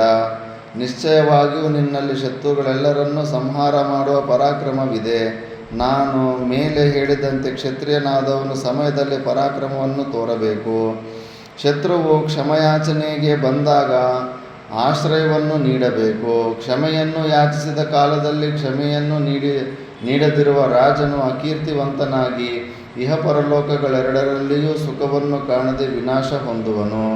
ಆದುದರಿಂದ ಶತ್ರುವಿನ ವಿಷಯದಲ್ಲಿ ಕೋಪಗೊಂಡು ಪ್ರತೀಕಾರ ಮಾಡಬೇಕಾದ ಕಾಲದಲ್ಲಿ ಕ್ಷಮೆಯು, ಕ್ಷಮಿಸಬೇಕಾದ ಕಾಲದಲ್ಲಿ ಕೋಪವು ಈ ಎರಡೂ ರಾಜನಾದವನಿಗೆ ಹಿತವನ್ನುಂಟು ಮಾಡುವುದಿಲ್ಲ.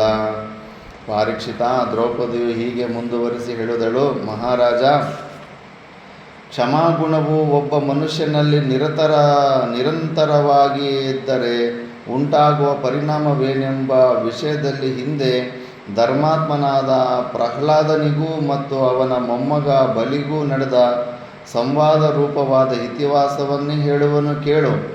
ಹಿಂದೊಮ್ಮೆ ಬಲಿ ಚಕ್ರವರ್ತಿಯು ತನ್ನ ಪಿತಾಮಹನು, ಅಸುರರ ಒಡೆಯನು, ಮಹಾಪ್ರಾಜ್ಞನು, ಧರ್ಮದ ರಹಸ್ಯವನ್ನು ತಿಳಿದಿರುವವನು ಆದ ಪ್ರಹ್ಲಾದನನ್ನು ಕೇಳಿದನು, ತಾತ, ಕ್ಷಮಾಗುಣವಿರುವುದರಿಂದ ಯಶಪ್ರಾಪ್ತಿಯಾಗುವುದೇ, ಅಥವಾ ಕೋಪ ಮತ್ತು ಬಲಗಳು ಯಶಸ್ಸಿನ ಪ್ರಾಪ್ತಿಗೆ ಕಾರಣವಾಗುವವೇ?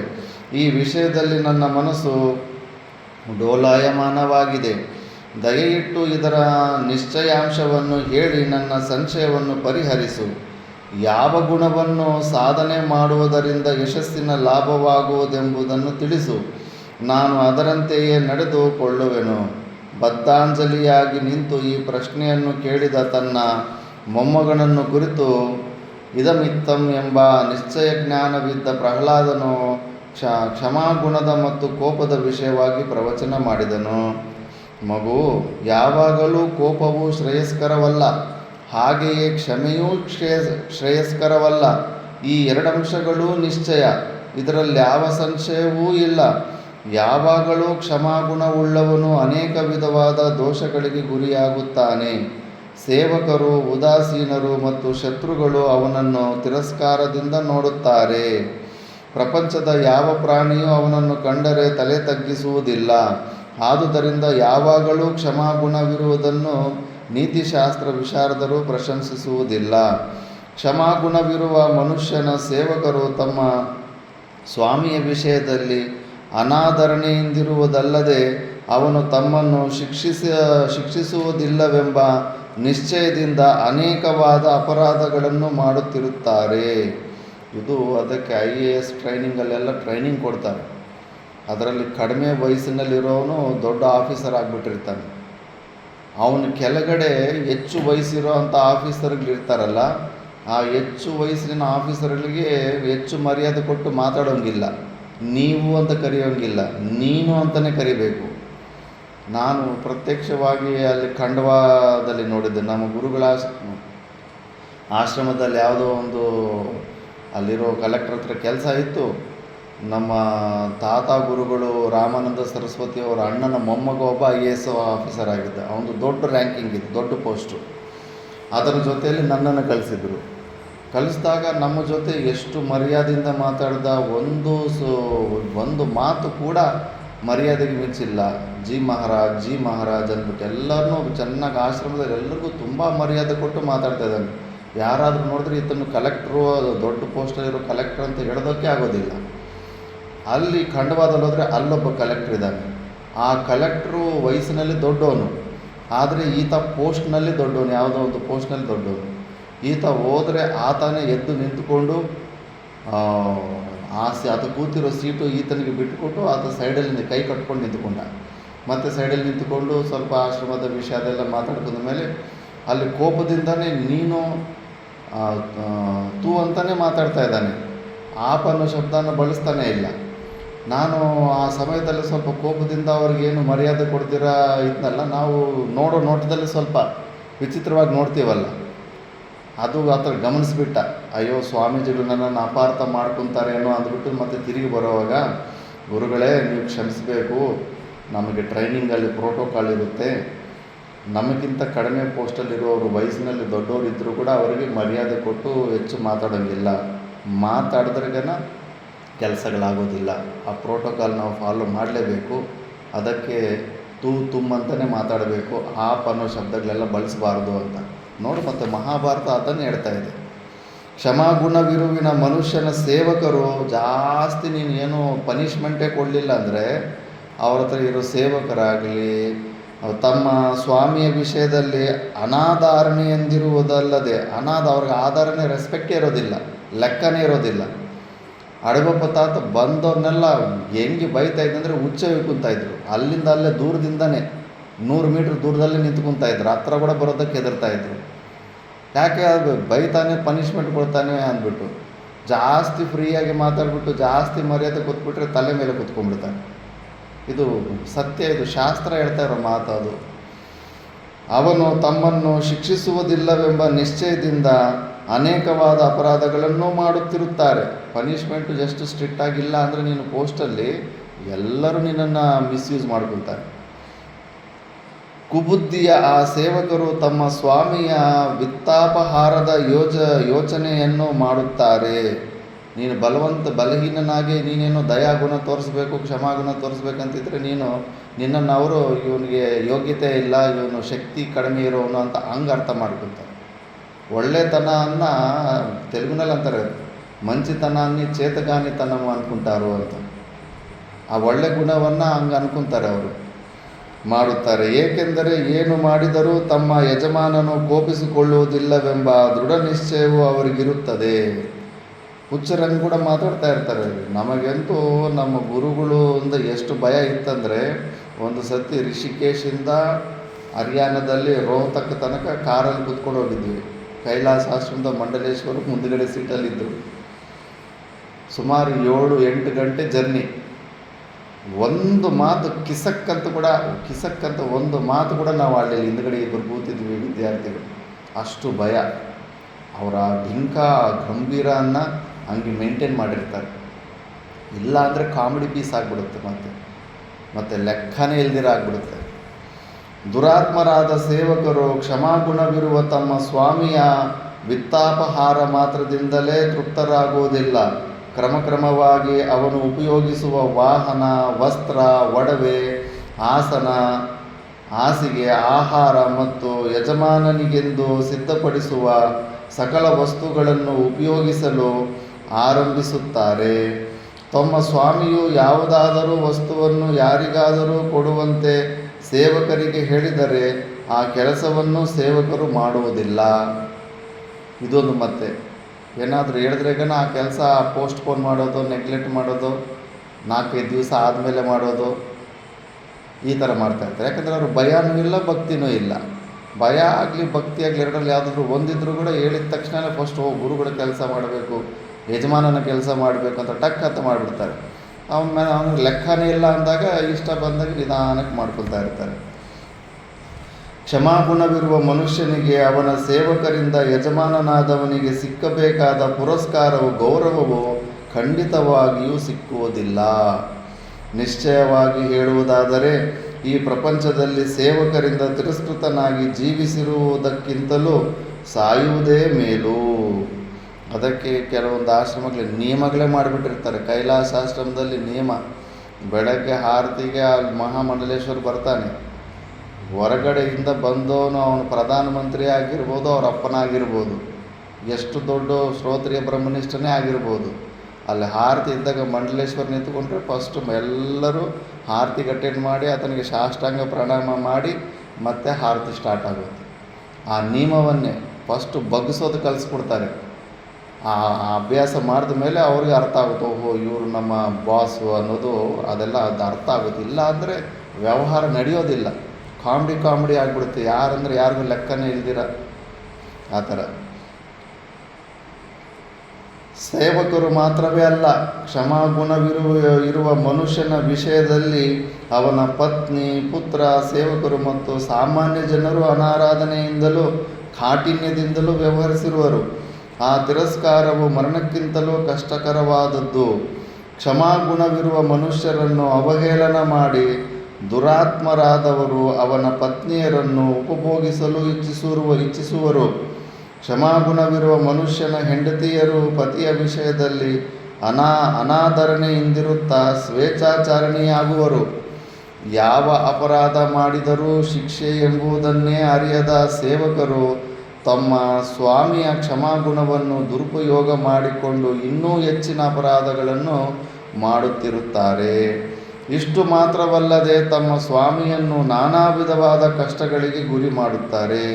ಇವೇ ಮೊದಲಾದ ಅನೇಕ ದೋಷಗಳು ಕ್ಷಮಾಗುಣದಲ್ಲಿರುತ್ತವೆ. ಕ್ಷಮಾಗುಣವೇ ಇಲ್ಲದೆ ಯಾವಾಗಲೂ ಕೋಪ ಪರಾಕ್ರಮಗಳಿಗೆ ಪ್ರಾಧಾನ್ಯವನ್ನು ಕೊಟ್ಟು ಕಾರ್ಯ ಮಾಡುವ ಮನುಷ್ಯನಿಗೆ ಉಂಟಾಗುವ ಅಥವಾ ಅವನಿಂದ ಇತರರಿಗೆ ಉಂಟಾಗುವ ತೊಂದರೆಗಳನ್ನು ವಿವರಿಸಿ ಹೇಳುವನು ಕೇಳು ಮಗು. ಕೋಪಿಷ್ಠನಾದವನು ಕೇವಲ ರಜೋಗುಣದಿಂದ ಕೂಡಿದವನಾಗಿ ಕೋಪಿಸಿಕೊಳ್ಳಬೇಕಾದ ಮತ್ತು ಕೋಪಿಸಿಕೊಳ್ಳಬಾರದಾದ 2 ಸಮಯಗಳಲ್ಲಿಯೂ ಕ್ರೋಧ ಪರವಶನಾಗಿ ಪ್ರಪಂಚದ ಜನರನ್ನು ನಾನಾ ವಿಧವಾದ ದಂಡಗಳಿಂದ ಹಿಂಸಿಸುತ್ತಾನೆ. ರಜೋಗುಣ ಇದ್ದವನಿಗೆ ಕೋಪ ಬರೋದು, ಅದು ಸ್ವೀಕಾರ ಮಾಡಲೇಬೇಕು.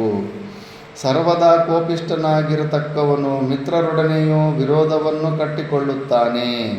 ಅವನ ಈ ಕೋಪದ ಕಾರಣದಿಂದಾಗಿ ಇತರರು ಮತ್ತು ಸ್ವಜನರು ಕೋಪಿಷ್ಠನನ್ನು ದ್ವೇಷಿಸುತ್ತಾರೆ. ಎಲ್ಲ ಹೋದ ಜಾಗದಲ್ಲಿ ಎಲ್ಲ ಶತ್ರುಗಳಾಗ್ತಾ ಇರ್ತಾರೆ. ಯಾವಾತನು ಸರ್ವದಾ ಕೋಪಿಷ್ಠನಾಗಿದ್ದುಕೊಂಡು ತನ್ನ ಪರಾಕ್ರಮದಿಂದ ಮತ್ತೊಬ್ಬರಿಗೆ ಅಪಮಾನವನ್ನು ಮಾಡಲು ಪ್ರಯತ್ನಿಸುವನೋ ಅವನಿಗೆ ಅರ್ಥಹಾನಿಯಾಗುತ್ತದೆ. ಇನ್ನೊಬ್ಬನ ಅವಮಾನ ಮಾಡಿಸಿದ್ರೆ ಅದು ಅವನ ಸಂಪತ್ತು ಕೂಡ ಕರಗೋಗುತ್ತೆ ಅಂತ. ಎಲ್ಲರಿಂದಲೂ ತಿರಸ್ಕೃತನಾಗುತ್ತಾನೆ. ಇದು ಮಾತ್ರ 100%. ಹೆಚ್ಚು ಕೋಪ ಬ್ಲಾಸ್ಟ್, ಸಣ್ಣ ಸಣ್ಣ ವಿಷಯಕ್ಕೂ ವಿಚಿತ್ರವಾಗಿ ಕೋಪ ತಗೊಳ್ಳೋವಂಥ ವ್ಯಕ್ತಿಗೆ ದೂರ ಇಟ್ಬಿಡ್ತಾರೆ. ಬೇಡಪ್ಪ ಅವನ ಸಹವಾಸ, ಕೆಸರಲ್ಲಿ ಕಲ್ಲಾಕಿ ಗಲೀಜಾಗೋದು ಯಾಕೆ ಅಂದ್ಬಿಟ್ಟು ದೂರ ಇಟ್ಬಿಡ್ತಾರೆ, ತಿರಸ್ಕಾರ ಮಾಡಿಬಿಡ್ತಾರೆ. ಅಂತಹವನನ್ನು ಯಾರೂ ಆಧರಿಸುವುದಿಲ್ಲ. ಮರ್ಯಾದೆ ಅಂತೂ ಅವನೇನೋ ಅಧಿಕಾರದಿಂದ ನನಗೆಲ್ಲರೂ ಮರ್ಯಾದೆ ಕೊಡಬೇಕು, ನನಗೆ ಹೆದರಬೇಕು ಅಂತ ಅನ್ಕೊತಾ ಇರ್ತಾನೆ. ಇನ್ನೂ ವಿಪರೀತವಾಗುತ್ತೆ. ಅವನಂದರೆ ಇನ್ನೂ ತೂಚಿ ಭಾವನೆ ಬಂದ್ಬಿಡುತ್ತೆ. ಇನ್ನೊಬ್ಬನಿಗೆ ಕೋಪ, ಸತ್ವಗುಣದಲ್ಲಿರೋನಿಗೂ ಕೋಪ ಬಂದ್ಬಿಡುತ್ತೆ ಅವನನ್ನು ನೋಡಿದ್ರೆ. ಆದರೆ ಅಂಥವನನ್ನು ಯಾರೂ ಆಧರಿಸುವುದಿಲ್ಲ, ಅವನಿಗಂತೂ ಮರ್ಯಾದೆನೇ ಕೊಡೋದಿಲ್ಲ ತುಂಬ ಕೋಪಿಷ್ಟಿಗೆ. ಇದರಿಂದ ಅವನಿಗೆ ಸಂತಾಪ ಉಂಟಾಗುವುದಲ್ಲದೆ ಬೇರೆಯವರ ಮೇಲಿನ ದ್ವೇಷವೂ ಹೆಚ್ಚುತ್ತಲೇ ಹೋಗುತ್ತದೆ. ದ್ವೇಷ ಮಾತ್ರ ಹೋಗೋದಿಲ್ಲ. ಒಂದು ಸತಿ ಜಗಳ ಆಡ್ತಂದರೆ ಸಾಯುವ ತನಕ ಮತ್ತೆ ಅವನ ಶತ್ರುನೇ, ಅವನ ಜೊತೆ ಮತ್ತೆ ಮಿತ್ರತ್ವವಾಗೋದೇ ಇಲ್ಲ. ಅಂತಹವನಿಗೆ ಹೊಸ ಹೊಸ ಶತ್ರುಗಳು ಹುಟ್ಟಿಕೊಳ್ಳುತ್ತಲೇ ಇರುತ್ತಾರೆ. ಎಲ್ಲೂ ಹೋದರೂ ಕೂಡ ಆ ಮನಸ್ಸು ಅಂತಃಕರಣವನ್ನು ತಗೊಂಡು ಪ್ರಪಂಚದಲ್ಲಿ ಎಲ್ಲಿ ಹೋದರೂ ಕೂಡ ಅಲ್ಲಿ ಜಗಳಗಳಾಗ್ತಾನೆ ಇರ್ತವೆ, ಶತ್ರುಗಳು ಹುಡ್ತಾನೆ ಇರ್ತಾರೆ. ಕೋಪಾಭಿಷ್ಟನಾದ ಮನುಷ್ಯನು ತನಗೆ ಸಂಬಂಧಿಸಿದ ಜನರ ಮೇಲೆ ಕಾರಣವಿಲ್ಲದೆ ಅಥವಾ ಅಲ್ಪ ಸ್ವಲ್ಪ ಕಾರಣಗಳಿಗಾಗಿ ಕೋಪಗೊಂಡು ಅವರನ್ನು ದಂಡಿಸುತ್ತಾನೆ. ನೋಡಬೇಕು, ಅದು ಸಮಯ ನೋಡ್ಕೊತಾ ಇರಬೇಕು. ಯಾವ ಸಮಯದಲ್ಲಿ ಬೈಬೇಕು, ಯಾವ ಸಮಯದಲ್ಲಿ ಸಮಾಧಾನ ಪಡಿಸ್ಬೇಕು, ಬ್ಯಾಲೆನ್ಸ್ ಇರಬೇಕು. ಒಂದೇ ಕೋಪ ವೃತ್ತಿಯಲ್ಲೇ ಇರಬಾರ್ದು. ಹೀಗೆ ಮಾಡುವುದರಿಂದವನು ಎಲ್ಲ ಜನರ ವಿರೋಧಿಯಾಗಿ ಐಶ್ವರ್ಯವನ್ನು ಕಳೆದುಕೊಳ್ಳುತ್ತಾನೆ. ಅವನ ಕ್ರೌರ್ಯವು ಹಾಗೆಯೇ ಮುಂದುವರಿದರೆ ಪ್ರಾಣಗಳನ್ನು ಕಳೆದುಕೊಳ್ಳಬೇಕಾಗುತ್ತದೆ. ಮತ್ತು ನೀನು ಕೋಪ ಬಂದು ಮನಸ ವಾಚ ಕರ್ಮನ ಇವ್ರಿಗೆ ತಲೆ ಕೆಡಿಸ್ತಾ ಇದ್ದರೆ, ನಮ್ಮ ಗುರುಗಳ ಆಶ್ರಮದಲ್ಲೇ ಮರ್ಡರ್ ಆಗಿಬಿಟ್ಟಿದೆ. ಯಾರು ಬಂಗಾಲ್ನಲ್ಲಿ ಯಾರನ್ನೋ ಮರ್ಡರ್ ಮಾಡಿಬಿಟ್ಟಿದ್ದನ್ನು ಪೊಲೀಸರಿಗೆ ಕಾಣಿಸಿದ್ರೆ ತಪ್ಸ್ಕೊಂಬಂದುಬಿಟ್ಟು, ಇನ್ನು ಹೆಂಗೂ ಆ ಜೀವನ ನಂದು ವೇಸ್ಟ್ ಆಗಿಬಿಟ್ಟಿದೆ ಅಂದ್ಬಿಟ್ಟಿದ್ದನ್ನು ಬಾಬಾ ವೇಷದಲ್ಲಿ ಹಾಕ್ಕೊಂಡು ಎಲ್ಲೋ ಯಾರೋ ದೀಕ್ಷೆ ಕೊಟ್ಬಿಟ್ಟಿರ್ತಾರೆ ಆ ಕಡದಲ್ಲಿ. ಆ ದೀಕ್ಷೆ ತಗೊಂಡು ಸೈಲೆಂಟಾಗಿ ಪಾಪ ತನ್ನ ಪಾಡಿಗೆ ತಾನು ಜಪ ಧ್ಯಾನ ಮಾಡಿಕೊಂಡು ಜೀವನ ಮಾಡಬೇಕಂತ ಬಂದಿದ್ದಾನೆ ಆಶ್ರಮದಲ್ಲಿ. ಆಗ ನಮ್ಮ ತಾತ ಗುರುಗಳು ಸಿದ್ಧಪುರುಷರಿದ್ದ ಸಮಯದಲ್ಲೇ, ಸಿದ್ಧಪುರುಷರಿದ್ದ ಸಮಯದಲ್ಲಿ ಒಬ್ಬ ಕೊಠಾರಿ ಇರ್ತಾನೆ ಆಶ್ರಮದಲ್ಲಿ. ಒಬ್ಬ ವ್ಯವಹಾರಗಳು ಎಲ್ಲರಿಗೂ ಬೆಳಗ್ಗೆ ಆರತಿಗೆ ಯಾಕೆ ಬರಲಿಲ್ಲ, ಕರೆಕ್ಟ್ ಟೈಮಿಗೆ ಊಟಕ್ಕೆ ಯಾಕೆ ಬರಲಿಲ್ಲ, ಪಾಠಕ್ಕೆ ಯಾಕೆ ಬರಲಿಲ್ಲ, ಆ ಸೇವೆ ಯಾಕೆ ಮಾಡಲಿಲ್ಲ ಅಂತ ನೋಡ್ಕೊಳ್ಳೋದಕ್ಕೆ ಒಬ್ಬ ಮ್ಯಾನೇಜರ್ ಥರ ಇರ್ತಾನೆ, ಅವನನ್ನು ಕೊಠಾರಿ ಅಂತಾರೆ. ಆ ಕೊಠಾರಿ ಪೋಸ್ಟಿಗೆ ರಜೋಗುಣ ಇರೋವನ್ನೇ ಸೆಲೆಕ್ಟ್ ಮಾಡಿ ಹಾಕ್ತಾರೆ. ಯಾಕಂದರೆ ಅಂಥವನ್ನೇ ಬೇರೆಯವ್ರಿಗೆ ಕೆಲಸ ಮಾಡ್ಸೋಕ್ಕಾಗುತ್ತೆ, ಮೆತ್ತಿಗಿರೋವನು ಕೆಲಸ ಮಾಡಿಸೋದಕ್ಕಾಗೋದಿಲ್ಲ. ಆದರೆ ಅವನು ಮೊದಲೇ ರಜೋಗುಣ ಇದೆ. ಅವನೇನು ಮಾಡ್ತಾನೆ, ಅಧಿಕಾರ ಸ್ವಲ್ಪ ಸಿಕ್ಕಿದ್ರೆ ಇನ್ನೂ ಜಾಸ್ತಿ ಹಿಡಿತ ಇಟ್ಟುಕೊಂಡು ಅವನು ಪರ್ಸ್ನಲ್ ದ್ವೇಷಗಳನ್ನು ಅವನೇ ಪರ್ಸ್ನಲ್ಲಾಗಿ ದ್ವೇಷನ ಸಾಧಿಸೋದಕ್ಕೆ ಆ ಅಧಿಕಾರನ ಬಳಸ್ಕೊತಾ ಇರ್ತಾನೆ. ಸುಮ್ಮನೆ ಟಾರ್ಚರ್ ಮಾಡೋದು.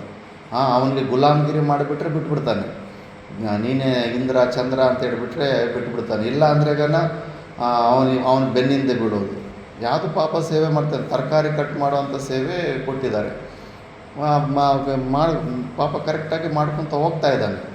ಯಾವುದೋ ವಿಷಯದಲ್ಲಿ ಮನಸ್ಸಿನಲ್ಲಿ ಯಾವುದೋ ಇಟ್ಕೊಂಡು ಈತ ಮೌನವಾಗಿರ್ತಾನೆ ಅಂದ್ಬಿಟ್ಟು ಡೈಲಿ ರೇಗಿಸಿ ಒಂದು ಸತಿ ನೀನು ಯೋಗ್ಯತೆ ಇಲ್ಲದೆ ಇರೋವನು, ನೀನು ಷಂಡ ಪುಂಡ ಹಿಂಗೆ ಅಂತೆಲ್ಲ ವಿಪರೀತವಾಗಿ ಎಲ್ಲರ ಮುಂದೆ ವಿಪರೀತವಾಗಿ ಅವಮಾನ ಮಾಡಿಸ್ಬಿಟ್ಟಿದ್ದಾನೆ.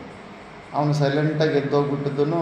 ತನ್ನ ಪೆಟ್ಟಿಗೆಯಲ್ಲಿ ಒಂದು ಇಷ್ಟುದ್ದದ ಕತ್ತಿ ಬಾಕ್ ತೊಗೊಂಬಂದ್ಬಿಟ್ಟಿದ್ದನು. ಅಲ್ಲೇ ಎಲ್ಲ ಊಟ ಮಾಡ್ತಾರೆ, ಊಟ ಮಾಡೋದಲ್ಲಪ್ಪ ಸುವಿಚಾರನಂದ, ಈಗ ಊಟ ಬಡಿಸ್ತಾರಲ್ಲ ಹಾಲು, ಅದೇ ಹಾಲಲ್ಲಿ ಕೂತ್ಕೊಂಡಿದ್ರೆ ಎಲ್ಲರೂ ಇನ್ನೂ ತರಕಾರಿ ಕಟ್ ಮಾಡ್ತಾಯಿದ್ದಾರೆ. ಚಾಕು ತಗೊಂಡ್ಬಂದು ರಪ ಮರ್ಡರ್ ಮಾಡಿಬಿಟ್ಟಿದ್ದಾರೆ. ಪೂರ್ತಿ ಹಾಲೆಲ್ಲ ರಕ್ತ ಆಗೋಗಿತ್ತಂತೆ. ತುಂಬಾ ಮತ್ತೆ ಪೊಲೀಸ್ ಕಂಪ್ಲೇಂಟ್ ಆಗಿ ಅದು ಇದಾಗಿ ನಮ್ಮ ತಾತ ಗುರುಗಳು ತೂಚಿ ಅಂದ್ಬಿಟ್ಟಿದ್ದನ್ನು ಏನಿದು ಇಂಥವ್ರಿಗೆ ನಾನು ಪಾಠ ಹೇಳ್ತಾಯಿದ್ದೀನಿ ಅಂದ್ಬಿಟ್ಟು ಆವಾಗ ಸ್ವಲ್ಪ ದಿವಸ ಬಿಟ್ಟು ಹೋಗ್ಬಿಟ್ಟಿದ್ರು ಅಂತ ಆಶ್ರಮ. ಬೇಡ ಅಂದ್ಬಿಟ್ಟಿದ್ದೀನಿ. ಮತ್ತು ಕೋಪ ಬಂದಾಗ ನಾವು ಮನಸ್ಸ ವಾಚ ಕರ್ಮನ ಯಾರಿಗೋ ಒಬ್ರಿಗೆ ಏನಾದರೂ ಹೆಚ್ಚು ಟಾರ್ಚರ್ ಮಾಡಿದ್ರೆ ತಡೆಯೋಷ್ಟು ತಡಿತಾನೆ ಅವನು. ಮತ್ತೆ ಒಂದು ದಿವಸ ಹಿಂಗೆ ಸೈಲೆಂಟಾಗಿ ಯಾರೂ ಅಂದ್ಕೊಂಡಿಲ್ಲ. ಯಾಕಂದರೆ ಯಾರನ್ನೂ ಒಬ್ಬರ ಜೊತೆ ಒಂದು ಮಾತಾಡಿರಲಿಲ್ಲ, ಒಬ್ಬರ ಮೇಲೆ ಕೈ ಮಾಡ್ಕೊಂಡಿರಲಿಲ್ಲ. ಸೈಲೆಂಟಾಗಿ ಶಾಂತವಾಗಿದ್ದಂಥ ವ್ಯಕ್ತಿ. ಮೂರ್ಖರು ಏನು ಅಂದ್ಕೊತಾರೆ, ಇವನು ಸೈಲೆಂಟಾಗಿದ್ದಾನೆ ಬಿಡು, ಇವನು ಪ್ರತಿರೋಧ ಮಾಡೋದಿಲ್ಲ ಬಿಡು, ಇವನ ಕೈಲಿ ಏನಾಗೋದಿಲ್ಲ ಬಿಡು ಅಂದ್ಬಿಟ್ಟಿದ್ರು. ಸುಮ್ಮನೆ ಅವನ ರೇಗಿಸ್ತಾ ಇದ್ದರೆ ಅಂಥ ಸೈಲೆಂಟಾಗಿರೋರು ಒಂದು ಸತಿ ಬ್ಲಾಸ್ಟ್ ಆದರೆ ಉಗ್ರವಾದಿಗಳಾಗ್ಬಿಡ್ತಾರೆ. ಅವ್ರಿಗೆ ಗೊತ್ತಿಲ್ಲ ಮೂರ್ಖರಿಗೆ. ಅದಕ್ಕೆ ಕ್ರೋಧ ಬಂದಾಗ ನಾವು ಇನ್ನೊಬ್ಬರಿಗೆ ಹಿಂಸೆ ಮಾಡಿದ್ರೆ ಅವನು ನಮ್ಮನ್ನು ಪ್ರಾಣವನ್ನೇ ತೆಗಿತಾನೆ. ಅದಕ್ಕೆ ಇಲ್ಲಿ ಹೇಳ್ತಾ ಇರೋದು, ಪ್ರಾಣವನ್ನು ಅವನು ಕ್ರೌರ್ಯವು ಹಾಗೆಯೇ ಮುಂದುವರಿದರೆ ಪ್ರಾಣಗಳನ್ನು ಕಳೆದುಕೊಳ್ಳಬೇಕಾಗುತ್ತದೆ. ಕೋಪದಿಂದ ಜಿಹ್ವಾಗ್ರೆ ಮಿತ್ರ ಜಿಹ್ವಾಗ್ರೆ ಶತ್ರು ಜಿಹ್ವಾಗ್ರೆ ಮರಣಂ. ವಾಗೀಂದ್ರದಲ್ಲಿ ಮರಣ ಶಾಸನವೂ ಇದೆ ಅಂತೆ. ಕೇವಲ ನೀನು ಆಡೋ ಮಾತುಗಳಿಂದ ನೀನು ಸಾವನ್ನು ತಗೊಂತೀಯ. ಆದ್ದರಿಂದ ಆ ಕೋಪವು, ಅತೀ ಕೋಪದಲ್ಲಿರೋರು ಕೂಡ ಯಾವಾಗಲೂ ತುಂಬ ಡೇಂಜರು. ಯಾವನು ಉಪಕಾರವನ್ನು ಮಾಡಿದವರ ವಿಷಯದಲ್ಲಿಯೂ ಮತ್ತು ಅಪಕಾರಿಗಳಲ್ಲಿಯೂ ತೇಜಸ್ಸಿನಿಂದಲೇ ಕೋಪದಿಂದಲೇ ವರ್ತಿಸುತ್ತಾನೆಯೋ ಅಂತಹವನ ವಿಷಯದಲ್ಲಿ ಮನೆಯೊಳಗೆ ಸೇರಿಕೊಂಡಿರುವ ಸರ್ಪಕ್ಕೆ ಹೆದರುವಂತೆ ಜನರು ಭಯಪಡುತ್ತಾರೆ. ಅವನಿಗೆ ಅಧಿಕಾರ ಕೈಯಲ್ಲಿರುತ್ತೆ. ಮನೆಯಲ್ಲಿ ಹಾವು ಸೇರಿಕೊಂಡ್ರೆ ಆ ಹಾವನ್ನು ನೋಡಿ ಹೆಂಗೆ ಹೆದರ್ಕೊಂತೀವೋ ಆ ಥರ ಹೆದರ್ಕೊತಾ ಇರ್ತಾರೆ. ಅಷ್ಟೋ ಮನಸ್ಸು ಪೂರ್ತಿವಾಗ ಅವನಿಗೆ ಮರ್ಯಾದೆ ಇರೋದಿಲ್ಲ. ಮತ್ತು ಅಲ್ಲಿಂದ ಬಿಟ್ಟು ಹೋದ್ಮೇಲೆ ನಾಯಿ ಕತ್ತೆ ಅಂತೆಲ್ಲ ಅವರೇ ದುಷ್ಪ್ರಚಾರ ಮಾಡ್ಕೊತಾ ಇರ್ತಾರೆ. ಆದ್ದರಿಂದ ಸುಮ್ಮನೆ ಅಧಿಕಾರ ಸಿಗ್ತಲ್ಲ ಅಂದ್ಬಿಟ್ಟು ಸುಮ್ಮನೆ ಕಂಟ್ರೋಲ್ ಮಾಡೋಕ್ಕೆ ಹೋಗಬಾರ್ದು. ಯಾವನ ವಿಷಯದಲ್ಲಿ ಲೋಕವು ಜನತೆಯು ಉದ್ವಿಗ್ನರಾಗಿರುವುದೋ ಅಂತಹವನಿಗೆ ಐಶ್ವರ್ಯವು ಹೇಗೆ ತಾನೇ ಪ್ರಾಪ್ತವಾದೀತು. ಜನರು ಸಮಯ ಕಾಯುತ್ತಿದ್ದು ಅಂತಹವನನ್ನು ನಾಶ ಮಾಡುತ್ತಾರೆ. ಮನಸ್ಸಲ್ಲಿ ಹಚ್ಕೊಂಡ್ಬಿಟ್ಟಿದ್ದಾರೆ ಅಂದರೆ ಅವಕಾಶಕ್ಕೆ ಕಾಯ್ತಾ ಇರ್ತಾರೆ, ಯಾವಾಗ ಸಿಗ್ತಾನೆ ಇನ್ನೂ ಅಂದ್ಬಿಟ್ಟು. ಮಗು, ಆದುದರಿಂದ ನಾನು ಹಿಂದೆ ಹೇಳಿದಂತೆ ಮನುಷ್ಯನು ಅತಿಯಾಗಿ ಕೋಪವನ್ನು ಮಾಡಬಾರದು, ಯಾವಾಗಲೂ ಮೃದುವೂ ಆಗಿರಬಾರದು. ಯಾವ ಕಾಲದಲ್ಲಿ ಕೋಪಿಸಿಕೊಳ್ಳಬೇಕು ಮತ್ತು ಯಾವ ಕಾಲದಲ್ಲಿ ಸಹನೆಯನ್ನು ತಂದುಕೊಳ್ಳಬೇಕು ಎಂಬುದನ್ನು ಸಂಪೂರ್ಣವಾಗಿ ವಿವೇಚಿಸಿ ಅದರಂತೆ ನಡೆದುಕೊಳ್ಳಬೇಕು. ಸಣ್ಣ ಮಕ್ಕಳು ಕೂಡ ಅಷ್ಟೇ. ಸುಮ್ಮನೆ ನಾವು ದೊಡ್ಡವರು ನಮ್ಮ ಕೈಲಿ ಅಧಿಕಾರದಿಂದ ಟಪ ಟಪ ಅಂತ ಹೊಡಿಯೋಕ್ಕೆ ಹೋಗೋದಲ್ಲ. ಅವರು ತಪ್ಪು ಏನು ಅಂತ ಅವರ ಜೋಳಿಗೆಗೆ ಹಾಕಿ ತೋರಿಸಿ ಅವ್ರಿಗೆ ದಂಡಿಸಬೇಕು. ಇಲ್ಲ ಅಂದರೆ ಆ ಮಕ್ಕಳು ಕೂಡ ಮನಸ್ಸಲ್ಲಿ ಇಟ್ಕೊಂಡ್ಬಿಡ್ತಾರೆ, ನನ್ನನ್ನು ಅನ್ಯಾಯವಾಗಿ ಹೊಡೆದ್ನಲ್ಲ, ನಾನೇನು ತಪ್ಪು ಮಾಡಿದ್ರೇನು ಹೊಡೆದ್ನಲ್ಲ ಅಂದ್ಬಿಟ್ಟು. ಮತ್ತು ನಿನ್ನ ಮೇಲೆ ಶ್ರದ್ಧೆನೇ ಬರೋದಿಲ್ಲ. ದೊಡ್ಡವನಾದಮೇಲೆ ಅವನಿಗೆ ಸಮಯ ಸಿಕ್ಕಾಗ ತಿರುಗಿ ಕೊಡ್ತಾನೆ ಅವನು. ಎಷ್ಟೋ ಜೊತೆ ಟೀಚರ್ಗಳನ್ನು ಕೂಡ ಸಣ್ಣ ಸಣ್ಣ ಹುಡುಗರು ಹೊಡೆಯೋದಿಲ್ವ, ವಿಡಿಯೋಗಳೆಲ್ಲ ಬರ್ತಾಯಿದ್ದಾವೆ ಇವಾಗ. ನ್ಯಾಯ ಇರಬೇಕು. ಆದ್ದರಿಂದ ಯಾವ ಸಮಯದಲ್ಲಿ ಕೋಪಗೊಳ್ಳಬೇಕು, ಯಾವ ಸಮಯದಲ್ಲಿ ಕ್ಷಮೆ ಇರಬೇಕು, ಅದು ಬ್ಯಾಲೆನ್ಸ್ ನೋಡ್ಕೋಬೇಕು. ಸಮಯ ಸಂದರ್ಭಗಳನ್ನು ನೋಡಿ ಮೃದುತ್ವವನ್ನು ಕೋಪವನ್ನು ಪ್ರದರ್ಶಿಸುವವನು ಇಹದಲ್ಲಿಯೂ ಸುಖವಾಗಿರುವನಲ್ಲದೆ ಪರದಲ್ಲಿ ಸದ್ಗತಿಯನ್ನು ಹೊಂದುವನು.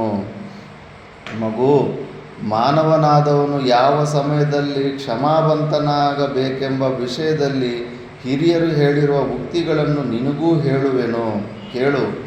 ಜ್ಞಾನಿಗಳಾದವರ ಈ ಪ್ರವಚನವು ನಿಶ್ಚಯವಾಗಿಯೂ ಅನುಸರಣೀಯವಾಗಿದೆ.